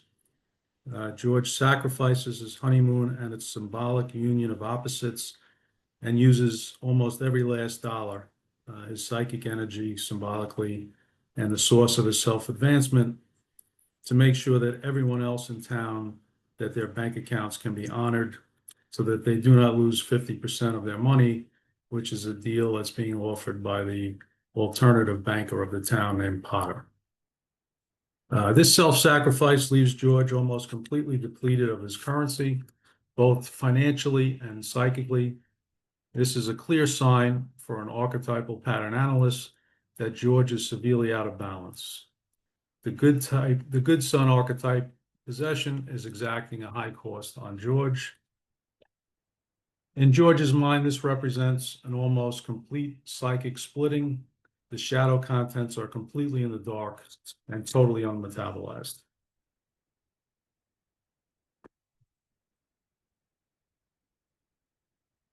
Archetypal possession then takes full control of George, where he reaches the breaking point after his Uncle Billy misplaced a sizable bank deposit and a criminal arrest warrant is issued for George for embezzlement and for theft of the missing bank funds. George feels compelled to cover for Uncle Billy and portray this bank deposit loss as his own.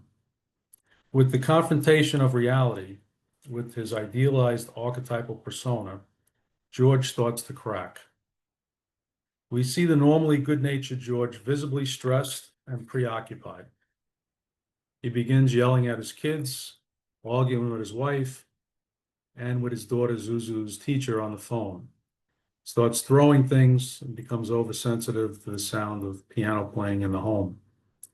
Eventually, his reactivity leads to his losing his temper and a quick departure from the home. George drives away, but crashes his car into a tree.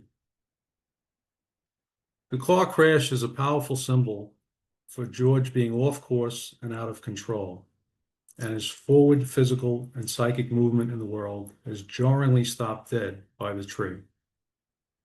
The tree is a symbol for the natural world. George is now under the complete possession of the good son archetype, which is unmediated by self-interest or protection of the self. The grip of pure, involuntary, and compulsive sacrifice has caused George to face extreme shame and embarrassment and loss of reputation by now being in violation of the law. There is a criminal prosecution looming, and it is untenable for a psyche that is built on being dutiful, righteous, and proud. The clash of opposites has begun. George's behavior fits George Atwood's definition of madness. Madness is not an illness, and it's not a disorder, according to Atwood. Madness is the abyss. It is the experience of utter annihilation. Atwood says, madness is the result of the terror of madness itself, which is the anxiety that one may fall into non-being.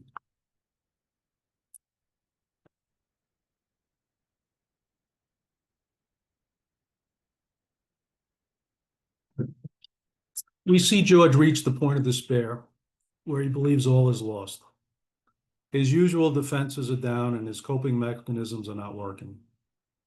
George is confronted with the realization that he is not the false persona under which he has been living all his life, but rather he has other parts, feelings, and experiences that cannot live within the controlled persona and are now erupting. This is a true crisis of consciousness. This type of splitting is described by John Weir Perry as based upon the problem of self-image. In it, Perry describes there is a pathological division between the two forms, the personal and the archetypal image, one being the personal, the one we view and evaluate ourselves on a daily basis, and the archetypal that compensates it in depth. Perry explains that when there is a debasement of our personal persona, it generally throws us into a state of chaos and fragmentation. This is where we find George. The threat to his self-image through financial ruin and potential criminal charges leaves George in a crisis. The psychic energy normally available to him as the good son and benefactor for the poor and less fortunate is overwhelmed, and his libido is stopped. The two images cannot be reconciled with his current operating system, his current consciousness. This is symbolized by George's change in character. Whereas he was normally a peaceful, loving father, he's now angry, disillusioned, anxious, and stressed. The ego consciousness and the complexes are in a state of fragmentation. George descends down into madness, and renewal and reorganization is required to transcend through. By this time, George has lost hope. He realizes that he is truly alone in the world, and he is confronted with the pain of being human. George has reached the gates of hell, as shown here in Dante's Divine Comedy, and he is passing under the inscription above, abandon all hope, ye who enter. And now George is truly without hope. James Hillman in Suicide and the Soul argues, however, that even in the moment of despair, one does not really wish to die.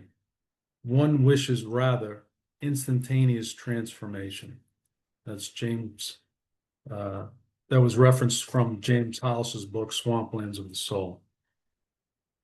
As Marion Woodman would describe it, George is like a caterpillar transforming to the beautiful butterfly, but he may not be prepared for the agony of the transformation that goes on inside the chrysalis, which is the transitional sac.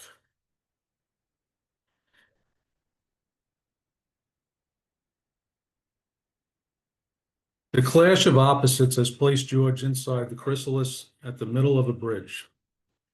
His persona of the good son is clashing with the reality that he has potentially failed in his duties required by the archetype. George is suicidal. He wishes to harm himself and jump from the bridge. He is intending to kill himself. He has the anxiety of falling into non-being, into the abyss. At that very moment, he then has auditory and visual hallucinations of an angel. The angel Clarence has come from heaven to save George. He has heard George's calls for help. The struggle now ensues within George into the raging river below, which is the symbol of the unconscious. George's very basis of reality is tested. George becomes completely disconnected from everything he knows. The task for George, as James Hollis discusses in Swamplands of the Soul, is, quote, implicit in the encounter with despair is to sustain the struggle, to move from being a victim to being a hero, from the pathetic to the tragic. The task implicit in despair is not to deny the terrible feelings, but to suffer through them to what awaits beyond the tautologies of despair. George is in need of transformation. The grip of the archetype must be balanced by the mandates of the natural world. David Rosen coined the term for the experience needed as being egocide. For necessary transformation, the experience of part of the psyche must be allowed to die to allow for the birth of the new consciousness. And this letting the psyche or part of the psyche die is the symbolic as opposed to the literal. When one is caught in a grip where they're seeking a literal death, it's the psychological death that needs to be let go and a new consciousness come through. Marie-Louise von Franz describes this as a symbolic suicide motif found in many of her fairy tales. According to von Franz, the hero or heroine in fairy tales almost always goes through an ego sacrifice, which leads to transformation and rebirth. The self and the shadow, as a positive creative force, both contribute to this symbolic ego death. Von Franz recognizes that a killing of the shadow, which she calls shadowside, can occur, but that the danger that such a process might lead to an actual suicide is great. So in the field of the good son, the savior, the stakes and potential gains and consequences for George are great. It is quite literally a matter of life and death.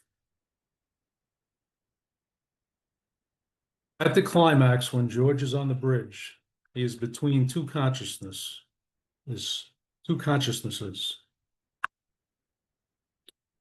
On one side of the bridge is his past and present consciousness, and on the other side is his potential new consciousness. Below George is the river, the unconscious. George takes a deep dive into the unconscious. There is a yearning of soul, for George is seeking wholeness. The out of balance persona needs to be tempered with love and acceptance for his whole self, shadow and light, conscious and unconscious. George needs to be able to care for himself as well as others, and to acknowledge his intrinsic value, not just when he is taking care of everyone else. It is not the literal death, but the psychic death that is needed for the renewal and rebirth to occur. George's system of stoic compliance with the demands of others, with the collective, must come into balance with his own needs as an individual and being able to nourish his own soul. The yearnings of the soul must be recognized and accepted. The imbalance here is described by Marion Woodman as George would be, quote, without the true masculine spirit and the true feminine love within, no inner life exists. To be free is to break stone images and allow life and love to flow. That's from Marion Woodman's Addiction to Perfection book.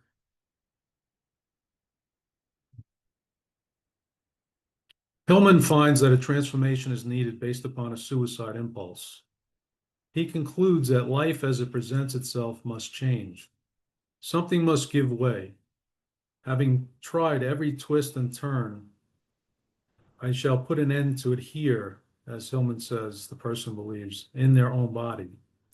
That part of the objective world over which they still have power, they can put an end to themselves. For Hillman, suicide is an attempt to move from one realm to another by force through death. That's from Hillman's Suicide and the Soul. The angel Clarence, who came to aid George, recognizes that this is a soul journey. Clarence does not try to stop George or force George into medical or medication intervention, but rather meets George where he is and joins George on the journey into the deep unconscious. This bodily death that George is seriously on the verge of is the literalization of symbolic death of the psyche needed in the path towards wholeness. As John Weir Perry states, this inner world of the psychotic does not look like the one that we know outwardly, but it is recognizable as a view of the cosmos familiar in myth and ritual forms since ancient times. In this center, powerful events take place. The psychotic individual has died and has found himself in an afterlife. There occurs a clash of opposites of powers, of light and dark halves of the world, either threatening disintegration or maintaining integration of the whole cosmic order. That's from The Far Side of Madness by John Perry.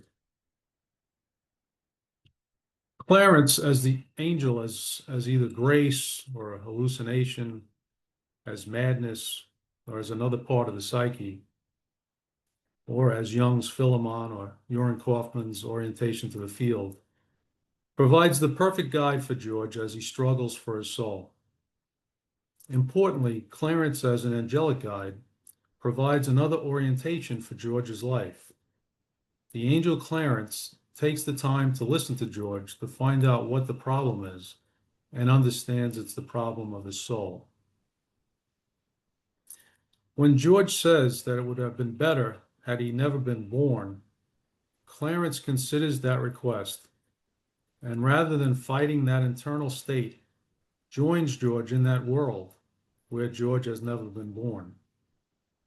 Clarence uses this alternative world as the treatment model for the needed transformation and joins George there. Here, the George we know no longer exists. The new world is not the same. The deep unconscious is confusing, it's distorted, it's unknown. George comes to believe he's losing his mind. George is no longer the well-known and well-liked friend and neighbor, but he's now a stranger in his own home and town. He's not known by the people he has known his whole life. The world has become foreign and hostile. He realizes that he no longer has the petals of a flower that had been given to him by his daughter Zuzu, which he carried in his pocket, and his connection symbolically to life, energy, and beauty is lost. The world as George has known it has gone dark. He is now in the land of the angels and the devils, and he must fight his way out. In this alternative world, George becomes physically at risk when he tries to interact with the outside world. With his internal reality, he is in the outside, he is threatened by a local homeowner when he tries to look for the car he believes he crashed. He's assaulted when he enters his local tavern. He assaults a police officer who he thought he knew, and the police officer shoots at him while he flees. George runs up and accosts a woman on the street. He believes her to be his wife, Mary. She doesn't know him. George's world, everything that he knew in it, is no longer there.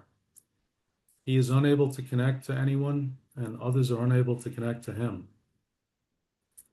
Clarence masterfully fulfills the dictate of a therapist, as described by Hillman, of having, quote, the position of 1 foot in and 1 foot out, both feet out being non-involvement, but both feet being in, being unconscious of the responsibility.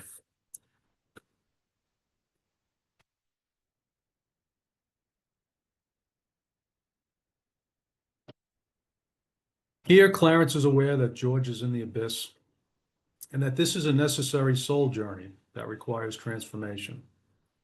Clarence has 1 foot in the inner world with George, and at the same time, he has the other foot firmly planted outside in reality. As Hillman says, quote, the analyst cannot deny this need to die. He will have to uncover its message, what it wants to say and what it means. His job is to help the soul on its way. He dare not resist the urge in the name of prevention, because resistance only makes the urge more compelling and concrete death more fascinating, end quote. Through the journey, George is able to reclaim his own value, seeing that his acts and the consequences, both to himself and others, and how they interacted. George is able to accept the disowned parts of himself. He finds that he's neither all light nor all shadow, but the integration of both. George sees the soul's yearning during his connections between his life events and how they were intertwined with so many others.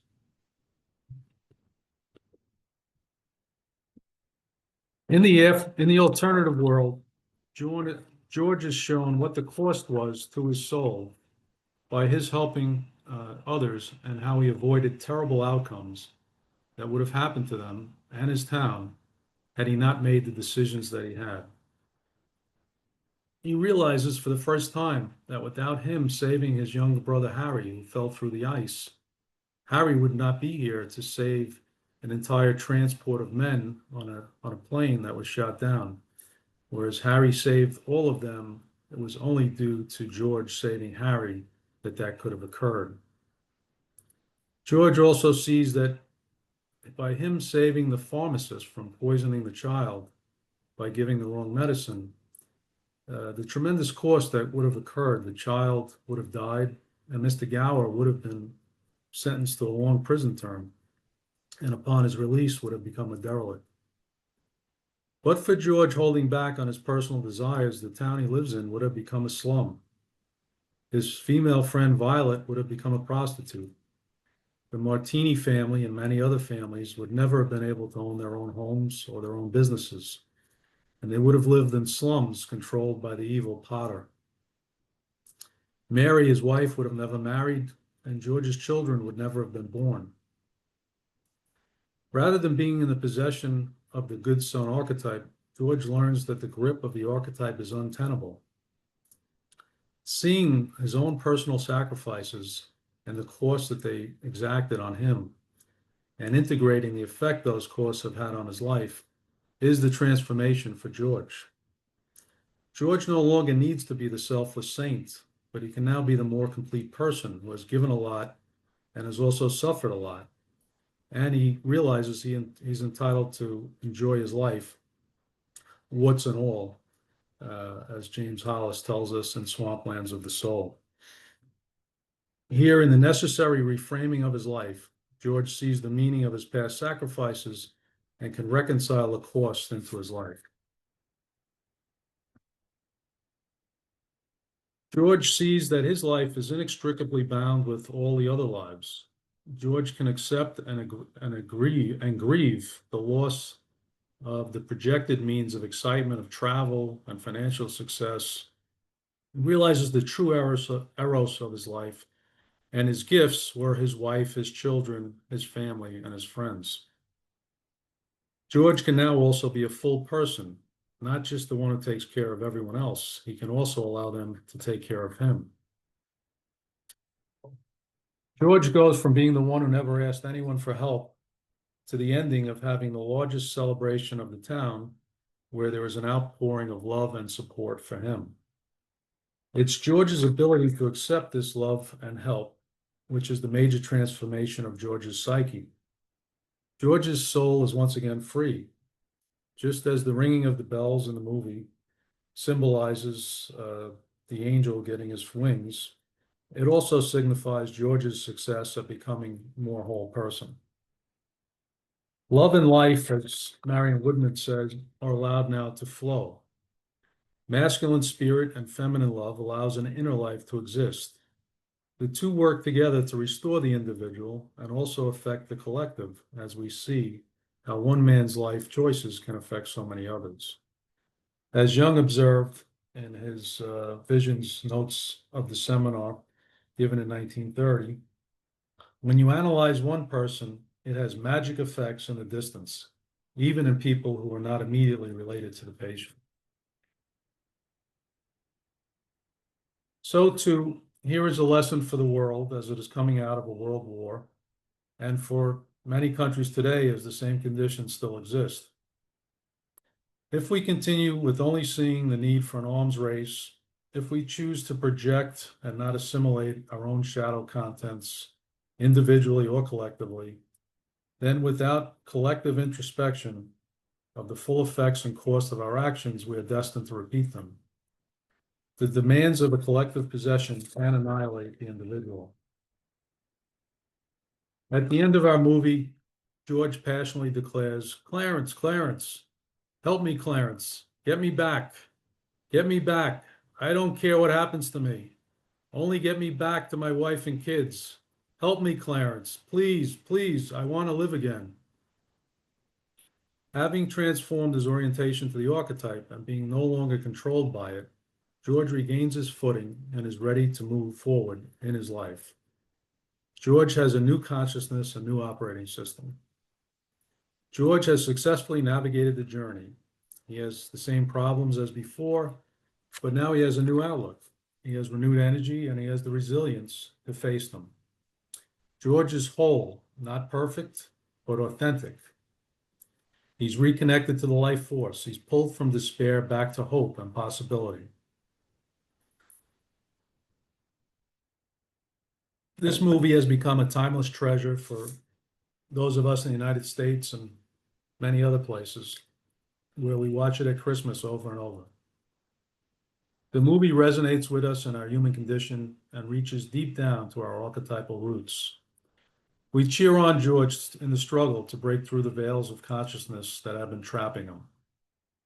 This gives us the hope and the strength that when we too are trapped in our personal chrysalis, we may also be blessed with the grace that's needed for the necessary transformation in our lives. We can only hope that we too may be visited by one who can read the pattern and see that we have a soul problem, that our guide can walk with us in the abyss, but with one foot firmly grounded on the earth, that our symbolic depictions of our internal struggles are received and not literalized or medicated or lobotomized, that the call for help does not fall on deaf ears, but rather brings forth a seasoned guide, an angel, our own Clarence, giving us the orientation to the field that we are in, its parameters and its limitations. That we may see that transformation is needed and the courage to go through it, that we can bear the pressure and the time in the cocoon that is demanded. Because, after all, our psyche is trying to help us realize that this really is a wonderful life. Thank you.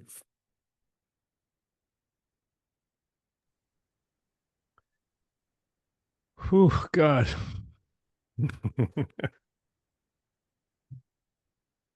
John, what a brilliant piece of work. And you know, what you demonstrated is how nature and art is always conveyed in a story.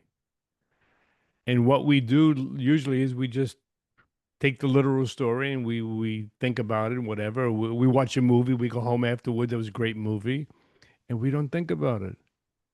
And what you demonstrated today is the iconographic nature of psyche. Psyche tells its message by way of these stories, metaphors, analogies. And you know, as I heard, I heard you give this presentation before, but what I feel even more now is how far you've come to understand the symbolic language. I mean, some of the notes I took, the images. I mean, you could do a whole class right now, a whole seminar yourself on teaching about how to work with images. The bridge.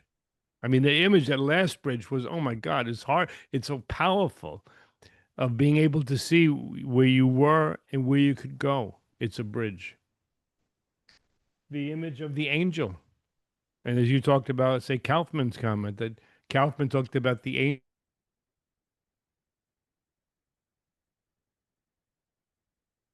Michael, We can't hear you, gone, Michael. yeah, you've gone Oh, silent again. I'm sorry. Better You're now? back. Yeah, Oh, thank you. okay. You know, so anyway, to make a long story short, it's a fantastic presentation, John, where you really learned about translating the language of the unconscious. You know, and one more thing I'll add to this is many of us, whether in psychology, whatever fields, you're in law. You know, we interpret, right? We interpret everything. Interpretation, as we learn, especially from your presentation, interpretation is highly speculative. Freud Freud was bored with his work with interpretation because everything meant the same thing. On the other hand, when you look at an image and symbol, it's something specific. You captured that today. The bridge, bankruptcy. He was psychologically bankrupt. And I feel this is one of the greatest gifts that this work offers us. And I can't imagine a better way to represent it than what you did in the story today. Congratulations again. And I would love for you to teach this for our students. Thank you, Michael. You're welcome. Great work. I would just say from my field, Michael, we are very literal, and everything we do is literal. So if I achieved what you said, it's more than I could even imagine, because when I started the course, I had no symbolic life whatsoever. I'll tell you that. Well, that's the bridge. You crossed that bridge, John. I mean, I didn't want to say those words. Yeah. The law profession is very literal. This is what the book says. Where's the meaning involved? And you really brought images to life by putting a voice to the image. Not just the voice of John or Anastasia or Katya, the voice of the unconscious, which is using a specific image to tell a universal story. Bridging, car accidents, bankruptcy. So, great work. Great work. You're welcome. And I'm just left with a lot of very strong feelings as I hear this today. These two presentations. And that the beautiful gifts, the profound gifts that Jung and von Franz left us, the first generation, okay, the pioneers, they knew that psyche was alive and rich, that it was above and beyond conscious perception. And they studied for years. They say Jung, 60,000 dreams, von Franz, 50, 60,000 fairy tales, because they wanted to know what von Franz called, what are these nature's constants? What are these archetypal realities that govern and orient life? And they said earlier, the image about growing up in Brooklyn with putting a box over our heads. You've taken the box off and you said, look, there are things we encounter when we go into the park. We get on a baseball team or a dance team. When we go to the church or the synagogue, we're entering something. When we're bankrupt, it's not just, we lost the money, right? I'll give you an image, John. A client of mine had inherited $800,000, a lot of money. And she had a dream where a male voice came to her, totally non-judgmental. So imagine you, John. So you'd say, John, what are you going to do with that inheritance? And she said, well, I guess I need to figure out what I'm going to do with the money and all this. I said, that's not the issue. I think the dream is saying, totally non-judgmental. What are you going to do with what you've inherited in your entire life? Your birth situation, the very, very tragic birth situation, the money, all of it. What are you going to do with it?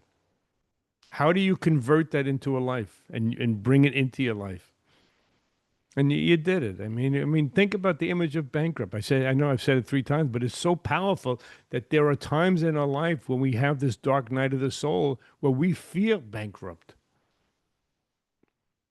We've had images from the beginning of time, from St. John of the Cross and other images of the Night Sea journey when you don't have any orientation. And yeah, sometimes you want to get to that bridge and you say, you know what? Why not? Why not jump over? And again, you showed us in the spirit of Hillman's work on suicide in the soul that it is a symbolic death that needs to occur. Something has to die. So, I can go on and on, but it's phenomenal, John. Thank you. And, the other thing I'm left with is I feel so great about what we've created here for now 40 years, our community. And I could listen to talks like that, what you did and what Corey did. I could listen to this stuff all day because to me, I find it deeply meaningful. I'm not inspired by all the constructivists. I'm not the least bit interested 20 people, tell me what it means for you. Of course, it's important, our individual variations of a story. But when you could capture what, say, Eric Satie wanted to convey in a piece of music, in Michelangelo's art, the subtlety of language and dialects, there's something there. It's capturing something about the daimon that, Corey talked about with the daimon today. So I love it. And with this, I think it's a perfect segue for the next part of our event today. I started this over 40 something years ago with the help of two fantastic mentors, Yoram Kaufman, who you mentioned, and Robert Langs. And they were behind me all the way through. And they never stopped seeing value in something when I kind of felt bankrupt with this. I don't know. I didn't care where it was going. And now here we are with a community of 43 countries around the world. And we have people that are, deeply committed to this work. And three of them are going to say a few things today, okay? We'll begin with Jennifer Fidel, who's Director of Programming, National and International. Then we're going to have Anastasia, who's Director of our Russian-speaking programs. And then Luann with that, what's that last name you got? Luann what? Oh, Conforti. Ma Luann Conforti. Chi sono il cognome italiano, no? Luann Conforti, and I will say many of you that may be new to the community, we may be cousins for all we know. We grew up the same neighborhood, and I think we look alike, actually, too, a little bit. But anyway, she's going to speak. She's now our Director of International Studies. And it really, really takes the work of a lot of people right now. Jan Brown, who's Director of the Thesis Committee, tireless. So many hours of work for everybody. But the three people right now that are working to really put these programs together, I'd like them to say a few things. And Jennifer, who's really been spearheading our development of clinical work. It's, one of the tracks we have: clinical, mythological, fairy tales, dream. So Jennifer, I'd love to have you say a few words and introduce Jennifer Fidel, who before coming to this profession of psychology and archetypal patterning, she's an artist. And she worked in the theater for many years doing costume work and sewing and all that goes with that. So she's an artist and a clinician and all of it. And a great lady. Jennifer. Hey, Michael, thank you. Thank you for that. And I just want to say it was a lot of work to get this together today. And it's so wonderful to have such a great turnout.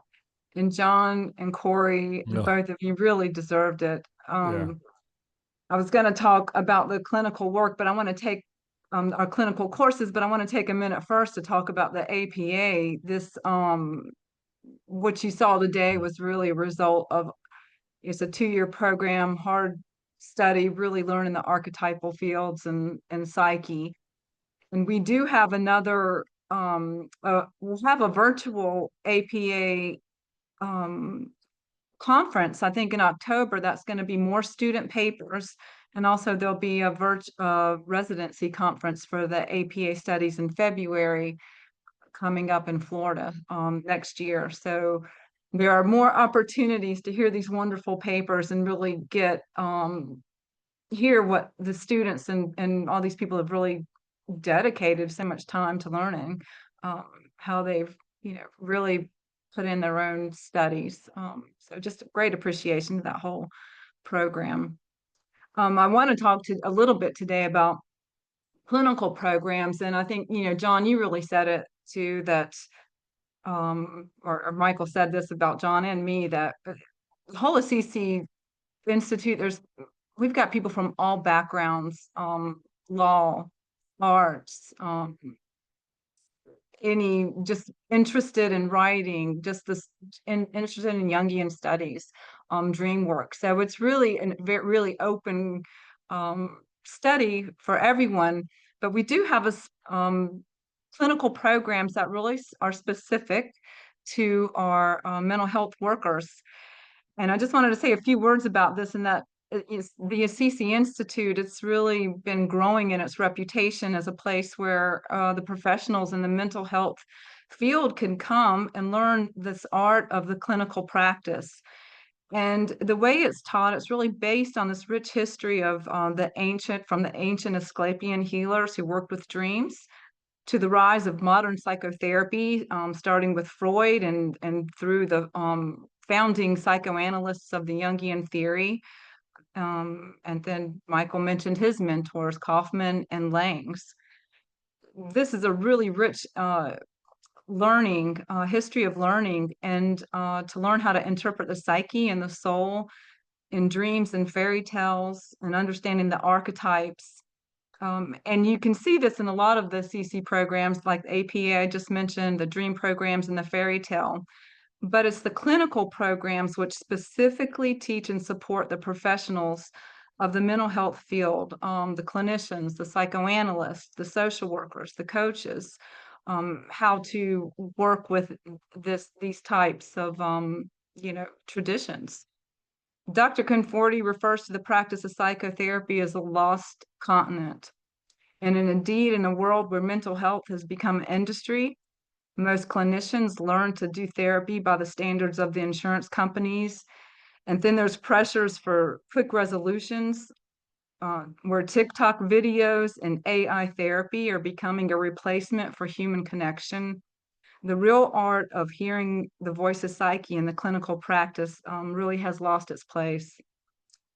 So the Institute really offers a rare opportunity to understand the evolutionary process of clinical practice and its impact on the fragile human psyche. In these courses and seminars, the therapeutic frame is taken seriously. Participants learn how to create and hold safety in the therapeutic frame for their clients, and really how to grasp this wisdom of the unconscious. Clinicians learn how to, their engagement also with their clients and patients has more of an impact than is ever taught in university programs. And so Assisi has several programs that we offer, and there's 3 of them. We have the Wednesday clinicals, and hold on. In Wednesday clinicals, we have a clinical certificate course, and we also have a case conference. And I was going to say just some dates, but I'm going to just see if I can share this really quickly so that you can kind of follow what I've got here. Hold on. So just, well, there it goes. So the Wednesday clinicals, hold on. Yeah. Whoops. So the Wednesday clinicals, we have, they're run through September through May, and it's a monthly registration. It runs from 12 to 1 p.m. New York time, and this is led by Dr. Conforti. It's the fundamentals of clinical practice. He goes over mechanisms and unconscious communication. All levels are invited to the Wednesday clinicals. It is in English. There are the subtitles translated in Spanish and Russian. And if you'd like to try it, even if you, because it doesn't have simultaneous translation, we do offer the ability for you to just come and try out one of the Wednesday classes and see if it works.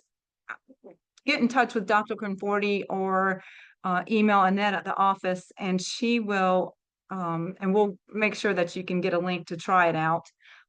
Otherwise, it's a monthly registration. Like I said, it's on the website. And then we have a clinical certificate course, which we started last year. We started the level 1 in earlier this year. And we also have the level 2. In each one of these levels, they are both start on Thursdays from 11 a.m. to 12:30 p.m. New York time. This course is offered in simultaneous Russian translations. And then I think we had the Bulgarian translations last year also, and it has the Spanish subtitles. The level 2 course is beginning actually next week, and it's open only to the students who have already completed the level 1 course earlier this year. The level 1 course is going to begin again in January 26th. And this is open to clinicians who have 2 years minimum experience of professional clinical practice. You can also get in touch with Dr. Conforti if you have any questions about entering the level 1 class. And we always suggest go to the Wednesday clinicals. That's open to all levels for a good foundation if you think you'd like to try the January class. And then the annual conferences in Italy, we have we always go to Italy every June. And the first conference is the clinical case conference, and that's for the clinicians. And this year we're going to be on the island of Elba. And that is that conference is led by Dr. Conforti, and and there'll be some students sharing some of their cases there also. And then the second conference is open to everyone, and that's going to be in Assisi as usual. Any questions about any of these things, please get in touch with Michael, get in touch with Annette. You could also email me, and I think Luann is going to put those email addresses in the chat for everyone. So I hope that wasn't too much, but just a little general review of what we've got for clinicians. Oh, we can't hear you again, Michael. Can't hear you. There. Open the mic. Yeah, you're muted. There you go. Okay. I'm saying you're the one that really pushed to get the clinical course going, and many people are seeing the way we're approaching therapy is becoming a really unique way of practicing, and it's a great feeling. Thank you, Anastasia. I met you at a conference in Moscow. Relatively young woman with some kind of big fancy hat on your head, and we talked a few minutes, and I sensed right away she's a very gifted woman, and I said I'd love to see you come into the program. And you did, and now you've really emerged as really a leader in the field of archetypal patterning, not only throughout the former Soviet Union, but in Europe and America. So I'd love you to say a few words, and maybe you do your own translation. But well, no, you have the Russian translator. So I guess you say what you want in English, and the translators will do Russian for you. Okay, however you want to arrange it. You guys work the details out. You're muted too. You're muted. Okay. Yes, thank you so much. I do remember when we first met, and I was really impressed at this conference by your wonderful presentation, and it was really, really wonderful, and I was so inspired by this. But what do you think if I can speak in Russian? So it will be easier for our Russian speakers to get in touch, get in contact with me. And yes, we have also wonderful translators, wonderful interpreters today, so they can help me with that in terms of translation into English. Okay, thank you. Thank you so much. So I ask now Olga to shift to English channel to translate. А я продолжу уже на русском языке. Добрый день, добрый вечер, уважаемые коллеги. Добро пожаловать на это замечательное сегодняшнее мероприятие. Я очень впечатлена и вдохновлена нашими сегодняшними двумя докладами. Действительно, это такая квинтэссенция вот этой двухлетней работы в программе «Аналитика архетипических паттернов», которая также представлена у нас для русскоязычной аудитории, которая у нас идет с переводом для русскоязычной аудитории. И вы могли сейчас почувствовать этот вкус, да, вот этой сути этой работы. Я являюсь директором учебных программ для русскоязычной аудитории Института Assisi, и хочу рассказать о разных программах, которые у нас есть. Но, конечно, вначале я хочу поблагодарить доктора Конфорти за чудесную возможность, которую я получила благодаря знакомству с вами, доктор Конфорти, благодаря этой конференции и вашему докладу. Я хочу сказать, насколько я была поражена той точности интерпретации символического материала, который вы представили в вашем первом докладе. Я никогда не забуду сновидение про медвежат. Я всегда его помню, то сновидение про медвежат, которые кувыркались в снегу, которое вы представляли как пример, да, в вашем докладе, когда вы рассказывали про объективный подход к работе с психией. И это действительно производит впечатление до сих пор, потому что, находясь в этом поле психологии, психотерапии, юнгианской психологии, мы можем часто видеть, как то, что вы называете, да, потерянным континентом, действительно потеряно, да, тот момент, где к символическому подходят как к чему-то субъективному, как к чему-то, что можно трактовать как угодно, что каждый человек может трактовать так, как ему вздумается.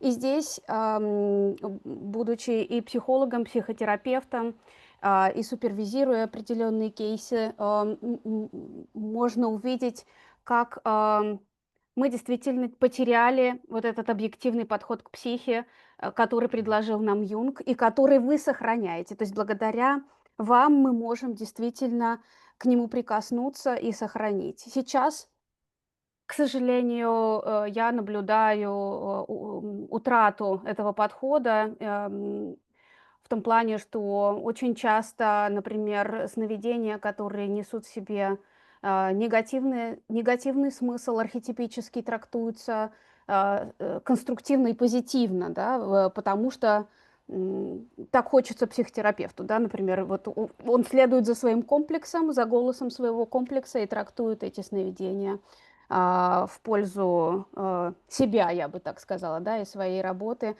не замечая каких-то негативных моментов. И наоборот, я вижу, как психологи, психотерапевты не видят позитивных моментов, объективных, да, например, в сновидениях или в каких-то историях, которые рассказывают им пациенты.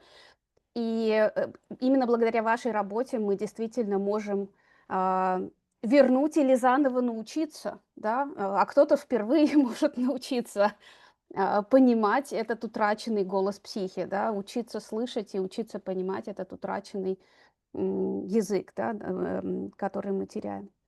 Так что спасибо вам огромное за ваш труд, за вашу мудрость, которой вы так щедро с нами делитесь, и за вашу огромную человечность, благодаря которой мы в контакте, несмотря на все то, что происходит в мире, на все то безумие, которое сейчас происходит. Спасибо вам большое. И я хочу сейчас рассказать про программы, которые у нас есть, чтобы показать, насколько разносторонняя и глубокая работа проводится в институте, в том числе для русскоговорящей аудитории.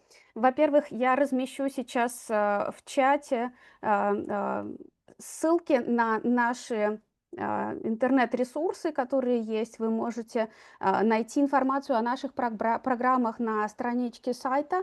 Вы видите сейчас это в чате, да, и также у нас есть телеграм-канал и канал в ВКонтакте, и вы можете там также подписаться, чтобы получать новости, да, и подписаться на рассылку сайта тоже, чтобы получать новости о наших программах. Во-первых, я хочу сказать о программе аналитика архетипических паттернов, которая действительно является такой базовой и основной, очень глубокой и, как бы это лучше выразить, всесторонне охватывающий язык психи, я бы сказала так. Да? Здесь мы говорим и про развитие эго, развитие психи и установление контакта, да, между эго и психи, как один из модулей данной программы.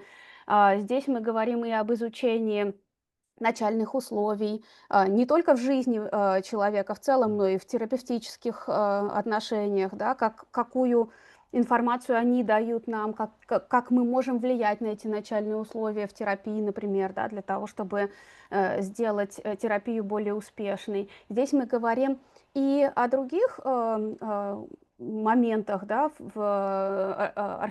с точки зрения анализа архетипических паттернов, мы говорим про архетипические паттерны в социуме, мы говорим про архетипические паттерны в фильмах, мы говорим про архетипические паттерны в сказках, в природе, да, в естественной жизни. И все это включено в одну двухлетнюю программу, которая называется «Аналитика архетипических паттернов». И, на мой взгляд, она коренным образом меняет мировоззрение. И она действительно задает тот взгляд, который позволяет нам очень глубоко понимать очень многие процессы, не только в психологии, в психотерапии, да, но и в жизни в целом. Но здесь есть один нюанс, я скажу по-русски, надеюсь, переводчикам не сильно этим наврежу. Это трудно потом развидеть, да? Ну, то есть, когда это увидел, уже жизнь поменяется действительно коренным образом, потому что мы начинаем видеть эти паттерны и в своей собственной жизни, и в своей практике, и в жизни других людей, и просто когда идем в магазин, например, да, то есть это действительно задает вот такую серьезную точку зрения, да, для нашего сознания. Также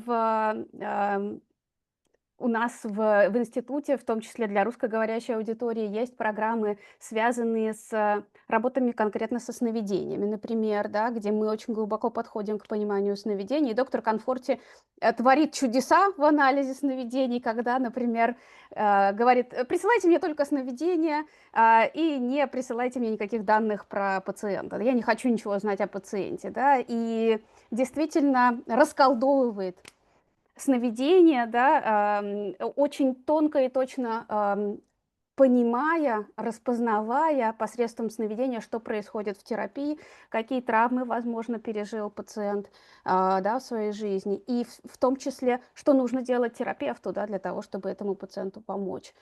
И можно ли ему вообще помочь, да, какой прогноз с точки зрения тех сновидений, которые приносит пациент. Поэтому, если у вас будет желание и возможность, и когда у нас возобновится программа по сновидениям, я, конечно, приглашаю нашу русскоязычную аудиторию присоединиться обязательно к этой программе.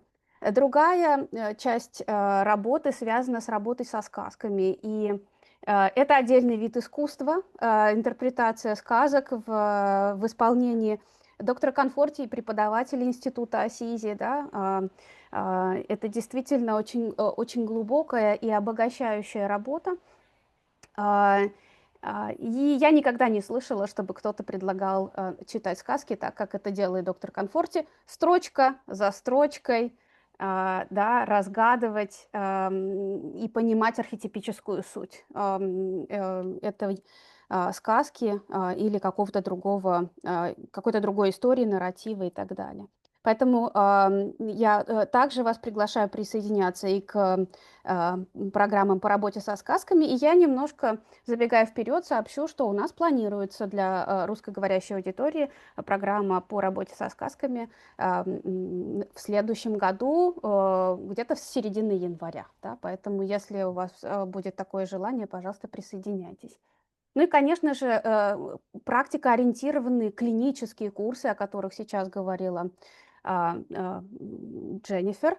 Это курс «Врожденные паттерны психи», это первый блок или первый модуль этой программы, да, и вот сейчас этот блок у нас идет с января по апрель, и второй блок идет с сентября по декабрь. Сейчас 4 сентября он как раз у нас начинается. И Дженнифер предупредила, что мы приглашаем на второй блок, да, на второй модуль присоединяться тех, кто прошел первый модуль.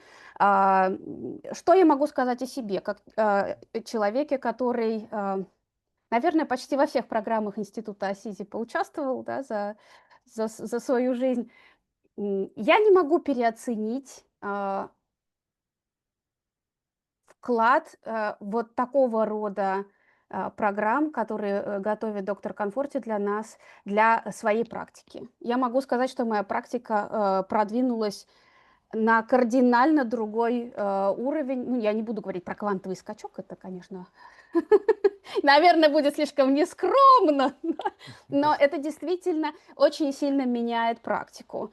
И как практику психотерапевтическую, так и супервизионную, если вы проводите супервизии. То есть у вас не будет вопросов, если вы пройдете эти программы, у вас не будет вопросов, как или особых сложностей, да, как объективно понять тот материал, который приносит вам пациент. И больше того, вам не всегда нужны сновидения от пациента, вам не всегда нужны какое-то активное воображение от пациента, потому что уже исходя из его истории, которую он просто вам рассказывает, да, того нарратива, который он вам рассказывает в первые 10-15 минут, сессии, если у нас хватает на это терпения, если мы можем слушать 10-15 минут, мы можем понять, где мы в терапевтическом процессе, что мы должны сделать по отношению к нашему пациенту, ну и что мы, может быть, уже сделали не так, да, в нашей практике, и что нам необходимо исправить.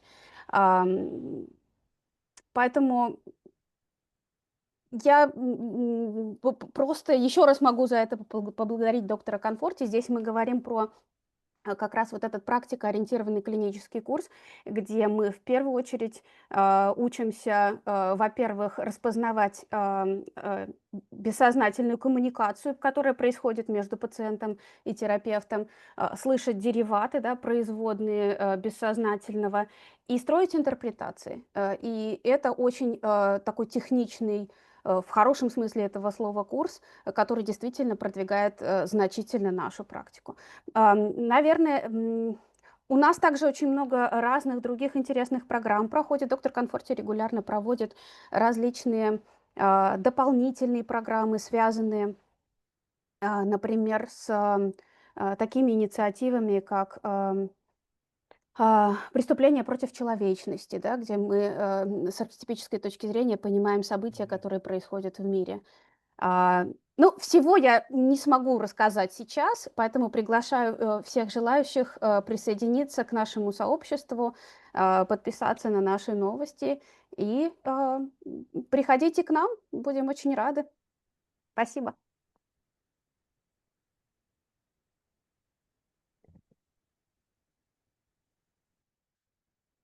Thank you. And again, you bring a big background. You're a university professor, a clinician, a psychologist, analytically informed analyst, and a pattern analyst to your work. And you've been responsible for having up to 300 people involved in some of our seminars, 300 Russian-speaking people throughout, the former Soviet Union, and people from China that somehow are part of your group.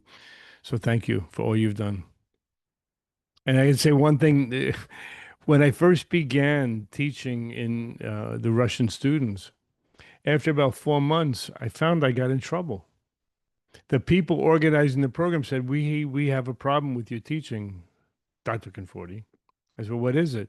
They said, well, in one of the classes, you smiled. I said, excuse me? They said, you smiled. And when you smile, this is what they told me. I'm just, okay? They said, with Russian education, if a professor smiles, they're not serious about their work. And I thought they were telling me a joke.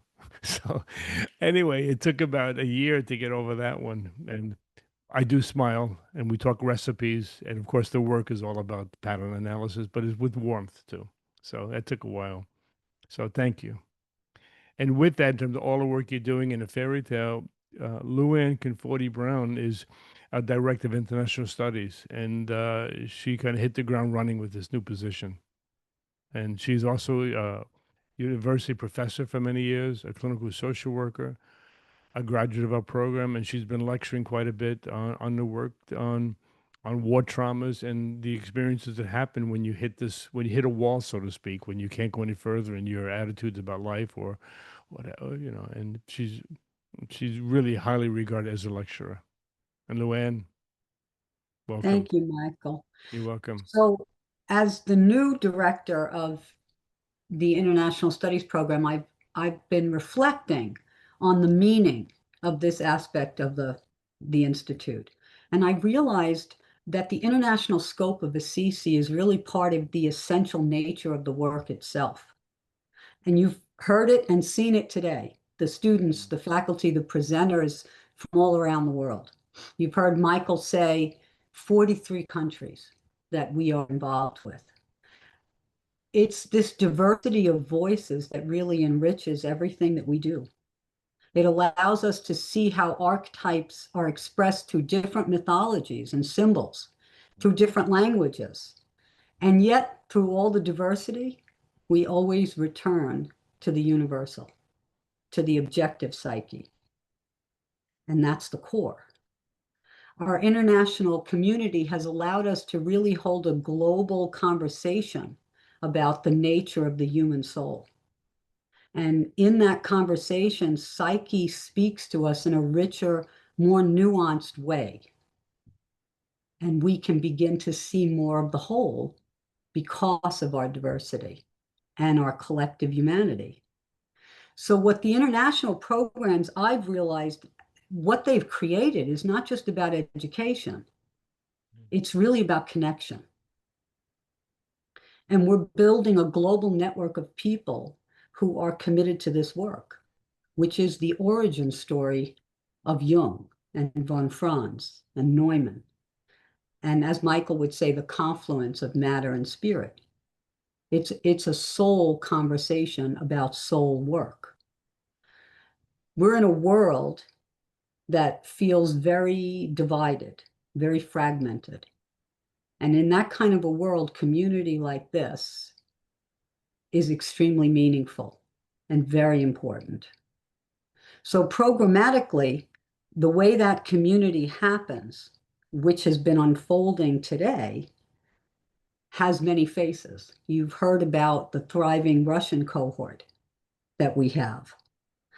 We have a lecture series that was completed with Indonesian participants from Jakarta and Bali that looked at the archetypes in mythology. Supervision groups in Romania. And we have an upcoming cross-cultural fairy tale program that will be starting with a series of lectures where we will bring together the Russian cohort and the Indonesian cohort. We will combine indigenous tales from both of these cultures and then translate that to an archetypal lens. These are the ways that we are recognizing that the language of the soul is universal. And it speaks powerfully when we listen together. And that's the environment that Assisi, in all of its programming and in its international community, has really created. And I can tell you personally, I experienced that fully the very first time I went to Italy, to those conferences. And I entered a field that is very difficult to describe. But when you've experienced it, you don't forget it. So I just want to welcome all of you and say, as Anastasia did, you know, the journey of a lifetime begins with one step, and this is quite the community to take that step with. So thank you, Michael. Thank you, everyone. Thank you very much. Very touching on all levels. And look, this is not, I mean, people said wonderful things about me today, and I am aware of what I've contributed. And now it's all of us doing this. I mean, you heard two of the newest people, John and Corey, which will be coming on doing teaching with us too. It takes a lot of people to do this. And what I feel great about is more and more that people care about this, the language and the voice of psyche, whether in film, whether in fairy tales, whether in clinical, marriages, life, politics, because there is meaning in stuff that's innate, and we're listening to that voice. So I could not be happier than with what happened today and what we've built over 40 something years. And as we heard from all the faculty today and graduates, we have the APA, the Archetypal Pattern Analyst Training Program. It's a 2-year program where you learn the skills that you saw so beautifully evidenced today in John's work and Corey's. How to translate the work, how to understand the symbolic meaning and what psyche wants us to take on and to make the next step of our life. We have the clinical programs Jennifer spoke about, and Jennifer deserves a lot of credit for really putting this together. The fairy tales and dreams. And then, of course, one of my great loves is ogni anno potremmo ritornare all'Italia. Okay. Every year we return to Italy. I don't know why somebody chose Italy. I mean, maybe it's just a coincidence. Maybe it's one of those great synchronicities, right? And Bonnie was there last year with the whole group from Bulgaria. It was wonderful. I think 5 of you came last year. We have a group, I think, of 6. Yusa and Yanni are bringing a group, I think 6 or more from Indonesia this year. And we've had a number of Russian-speaking people. And also we have scholarships. We have an Assisi Foundation. Let me say one word quickly. I know it's a long day. We have the Assisi Foundation. And every year we try to take 6 people that really would like, from around the world, who would like to be part of the Italy program, the clinical and the Assisi for both parts. And we award scholarships. And we just ask you take your own airfare, and then we cover everything else for you, the room and board, the tuition, and all that. And I'm very, very happy to say something I think Anastasia and others don't know about is we just did receive a $50,000 grant, and it's really from Yoram and Risa Kaufman. It's very sad to say, Yoram died about 10 years ago. Risa Kaufman, who's a very close friend and colleague, she passed away about 2 months ago, and she left us money for the foundation. So, and that money is all earmarked for one thing. We're not getting any money out of it. It's all for either Katya and others in Latin America. We do a lot of Latin American programming, and we offer major scholarships because, like in Venezuela and other countries, money is really, really tight. And so, we do everything we can to help out. And we offer these scholarships. So if anybody's really very interested in that and you are being honest, and I'm sure I trust everybody with this, that, you would love to do it, but you just don't have the resources. Like one woman from Latin America told us, Katia from Bogota, no, from Colombia. She said, if I was to pay for Italy to come, it would be the same as buying a new car that I would have for 10 years. That's how, what the expenses, and, so I'm happy we could do this for people. And Toby, you've been with us for a number of years now in Italy and other programs. Joya from India was there. Mary Louise, an Italian lady, she was there with us last year, and many of you have been part. Christy came. Rob, you came last year. So Sharon was there many years ago. It's something that's really, there's a word in Italian, petrificato. Petrificato. It doesn't only mean you're terrified, but it means you can't put into words because it's so powerful. Like what you said, Luann. So look, Michael, before you wrap up, you do have a couple questions about the fairy tale studies. Could you just, I think we do have the beginning fairy tales beginning in September. September, yeah. And you're going to be leading that yourself, and I think that's up on the website now.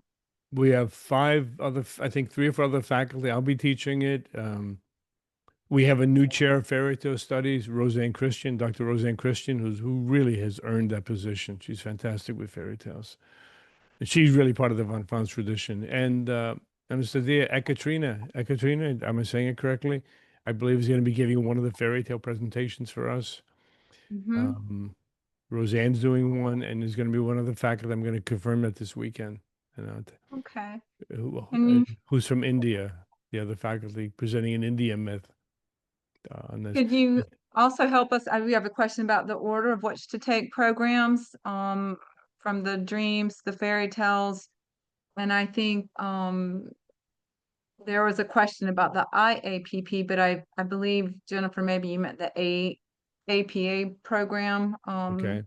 So just a quick understanding of is there an order to take things, or can we just? Okay. Well,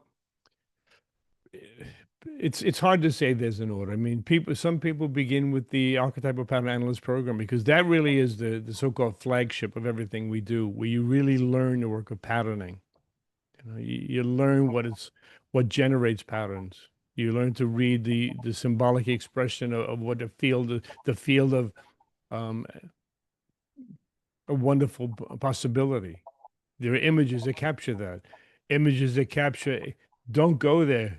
girl, man, don't take that road. It's not going to be a good one. So anyway, we learn about patterns in cinema, as you said, Anastasia, patterns in trauma, patterns in the natural world, which is something I'm very interested in, the field of ethology. So that's one. And other people come in if they don't want to make that commitment, because that is a 2-year commitment. People come in, take the dream program. It's I think maybe 6 months of work, and the beginning fairy tale. And again, with the fairy tale, with the Russian speaking and Indonesian, Luann's doing a phenomenal piece of work. I know you're putting a lot of hours into this, organizing it. And also there's a possibility of there may be yet another country involved in that too. So there's possibly 3 different cultures. So sequencing, it's very individual. Some people want the big picture and the big round picture of really studying patterns and the objective psyche. And for clinicians, I think the best thing for clinicians to get your feet wet with this is come to Wednesday. The Wednesday noon has been going for 7, 8 years. And we study everything from defense mechanisms to unconscious communication. And we just spent 4 weeks talking about the archetype of memory. So there's a lot of places to come in. Well, So- that's a segue to, someone asked if they are only thinking about going back to school to study psychology. Would the Wednesday clinicals be okay? It'd be great. To It'd be join if fantastic. they've not gone back to school. So yes, welcome there. And also there's a question, is there a reduced fee or scholarship for the dream patterning certificate program? Is there a what? Is there any scholarship Yeah. or reduced fee scholarship for the dream patterning certificate? Okay, let me say one word about that. The backstory, real quick. I love backstories, like what motivated a movie or a play, whatever. When I was in probably my 5th year of training in New York, the Young Institute, I ran out of money. I had to support my family. I had no money. And I told Dr. Kaufman, I love to work with you. It's been life changing, like many of you said here today. And I said, but I've got to stop. And I said to Dr. Langs, I've got to stop because I'm out of money. They said, I'll see you next week. I said, well, didn't you hear me? They said, you're not going anywhere. You pay me when you have the money. And I always said from that moment on, when the day comes, some of you, what you're asking, Jennifer, if I can help other people, if Assisi Institute can help other people with scholarship, we've given more scholarship money over the years, and I feel good about it. So ask. Don't ever, please, don't ever be ashamed to ask. Say, look, I want to do it. If you're sincere wanting to do the work, 95% of the time we find a way to make it happen. By scholarship, by big reductions in fees, whatever. The Assisi Foundation, like I say, for Italy and programming, we'll make it happen. So yeah. There's one, I don't know if I can just keep you on this for one more second, because this has come through twice. Can you discuss the choice not to join the International Association of Psychoanalytic Psychotherapy? The choice not to join the IAPP, and I guess, and I'm not sure what Jennifer Andrews really means. I don't understand the Jennifer, if you question. want to unmute and ask that question, because I don't get it. I'm sorry. yeah, I don't. Hi. She's asked. Hi, Dr. Conforti. Hello. Hey, Nice to see Jennifer. you again.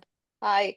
So I just did the foundations program in Boston. That's where I initially yeah. studied with you, and that's why I'm here today. So it's great to see you again. So I'm looking at programs, and I'm looking at these 5, 8, 10-year programs with New York or Boston or Switzerland or whatever.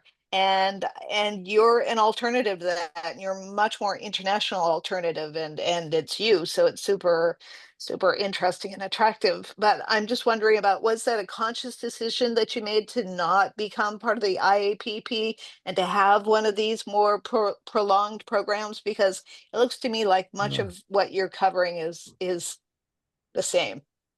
I can tell you briefly. Many years ago, I thought about going to some of the universities to have our programs incorporated in doctoral programs and master's program, right?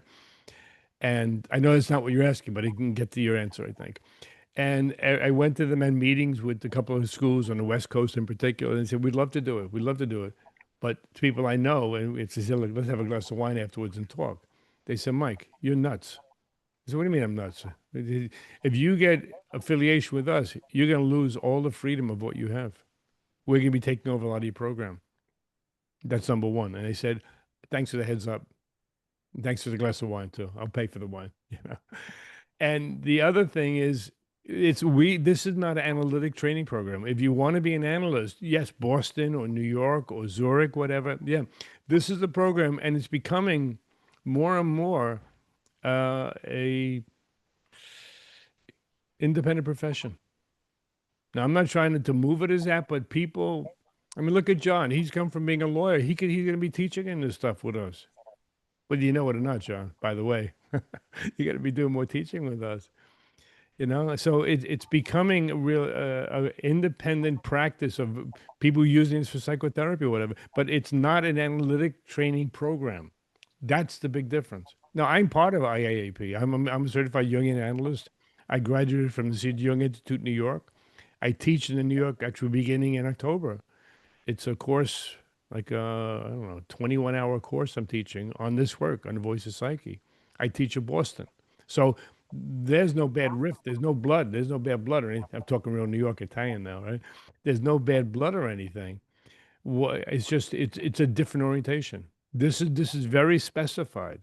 In the same way, Jennifer, it's people say, "Can we teach in your program?" I get a lot of letters from people. I say, "Well, you got a great background. This work is so specific. How many people could do what John and what Corey did today?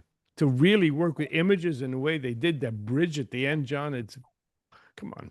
So that's why, if you want to do this work and you're saying, to be an analyst, to me, being an analyst was important. I went to Zurich when I was 19 to train, only to be told, go home. You're too young. But it was part of my life. It was clear. And I had great teachers when I did in New York. So in that sense, I think it's a personal and it's got to be a calling, number one, and then a professional and a personal decision. So the simplest answer is we're not an analytic training program. That's why we're not part of it. I have many colleagues and friends that are part of IAAP, and I was actually asked to be the president of one of the young organizations. But You'd be a great president. What's that? You'd be a great president in that role. Yeah, I'd be a miserable human being, though. We want him at Assisi. We didn't want to let him go. It's just too much work for me. I mean, my hands are full with what I'm doing, and I love this. And the thing is, there's no compromise with this. So I choose the faculty I respect. Why would you have a lawyer come to teach you in your program? What are you, crazy? But you saw the brilliance of the work. I mean, look at Luann. She's a social worker, and you see the incredible skill. She's lecturing on this work around the other places right now. It's phenomenal. So it really is a body of work unto itself. And like I said, with Anastasia, what she's doing with the Russian speaking, she's got up to how many people she's got. It's phenomenal. And we maintain association. She's part of I don't know what it's called, the MAAP, right? The Moscow Analytic Group. And I've lectured there a number of times. She lectures there. Victoria, I don't know if you're part of that group, but many of our people in Russian-speaking group, maybe Oleg as well, have been students in that program, graduates of it. So we maintain relationships, very much so. So I hope that answers your question. It does. Thank you very much. You're welcome. And one more thing I want to say about Luann, what she's doing, I mean, she's really bringing a lot of passion, articulation, and love of the work and scholarship to her international position here. And she's building a lot of bridges. And she's directly responsible right now for doing the program with Indonesia and the Russian-speaking audience on Dreams. She's doing this. So thank you. So look, I think it's been a great day. I loved it. It's a long day for many people. Almost everybody stayed online for the whole 18 hours. We have 5 more hours tonight after lunch and dinner. So. Oh, and reminded that before you get off to get the Michael's email address and Annette's email address in the chat that Luann put up for us, and the phone number too. If you have any more questions, just please, I'm sorry, I've run out of time, but more questions are always welcome. Please just send the email in. Yeah. Thank you, Michael. Thank you, Luann. Thank you, everybody, all of you. Thank you. All of our translators that are, oh my God, yeah, just make this all happen. Yeah, and to everyone who's here today, thanks. John, did you put your email address on the chat? If you haven't, do it, okay? Yeah, doing it now. Yep. Great. I think people would love to learn more about how to do that kind of work. Thank you, everybody. A great day. Thank you.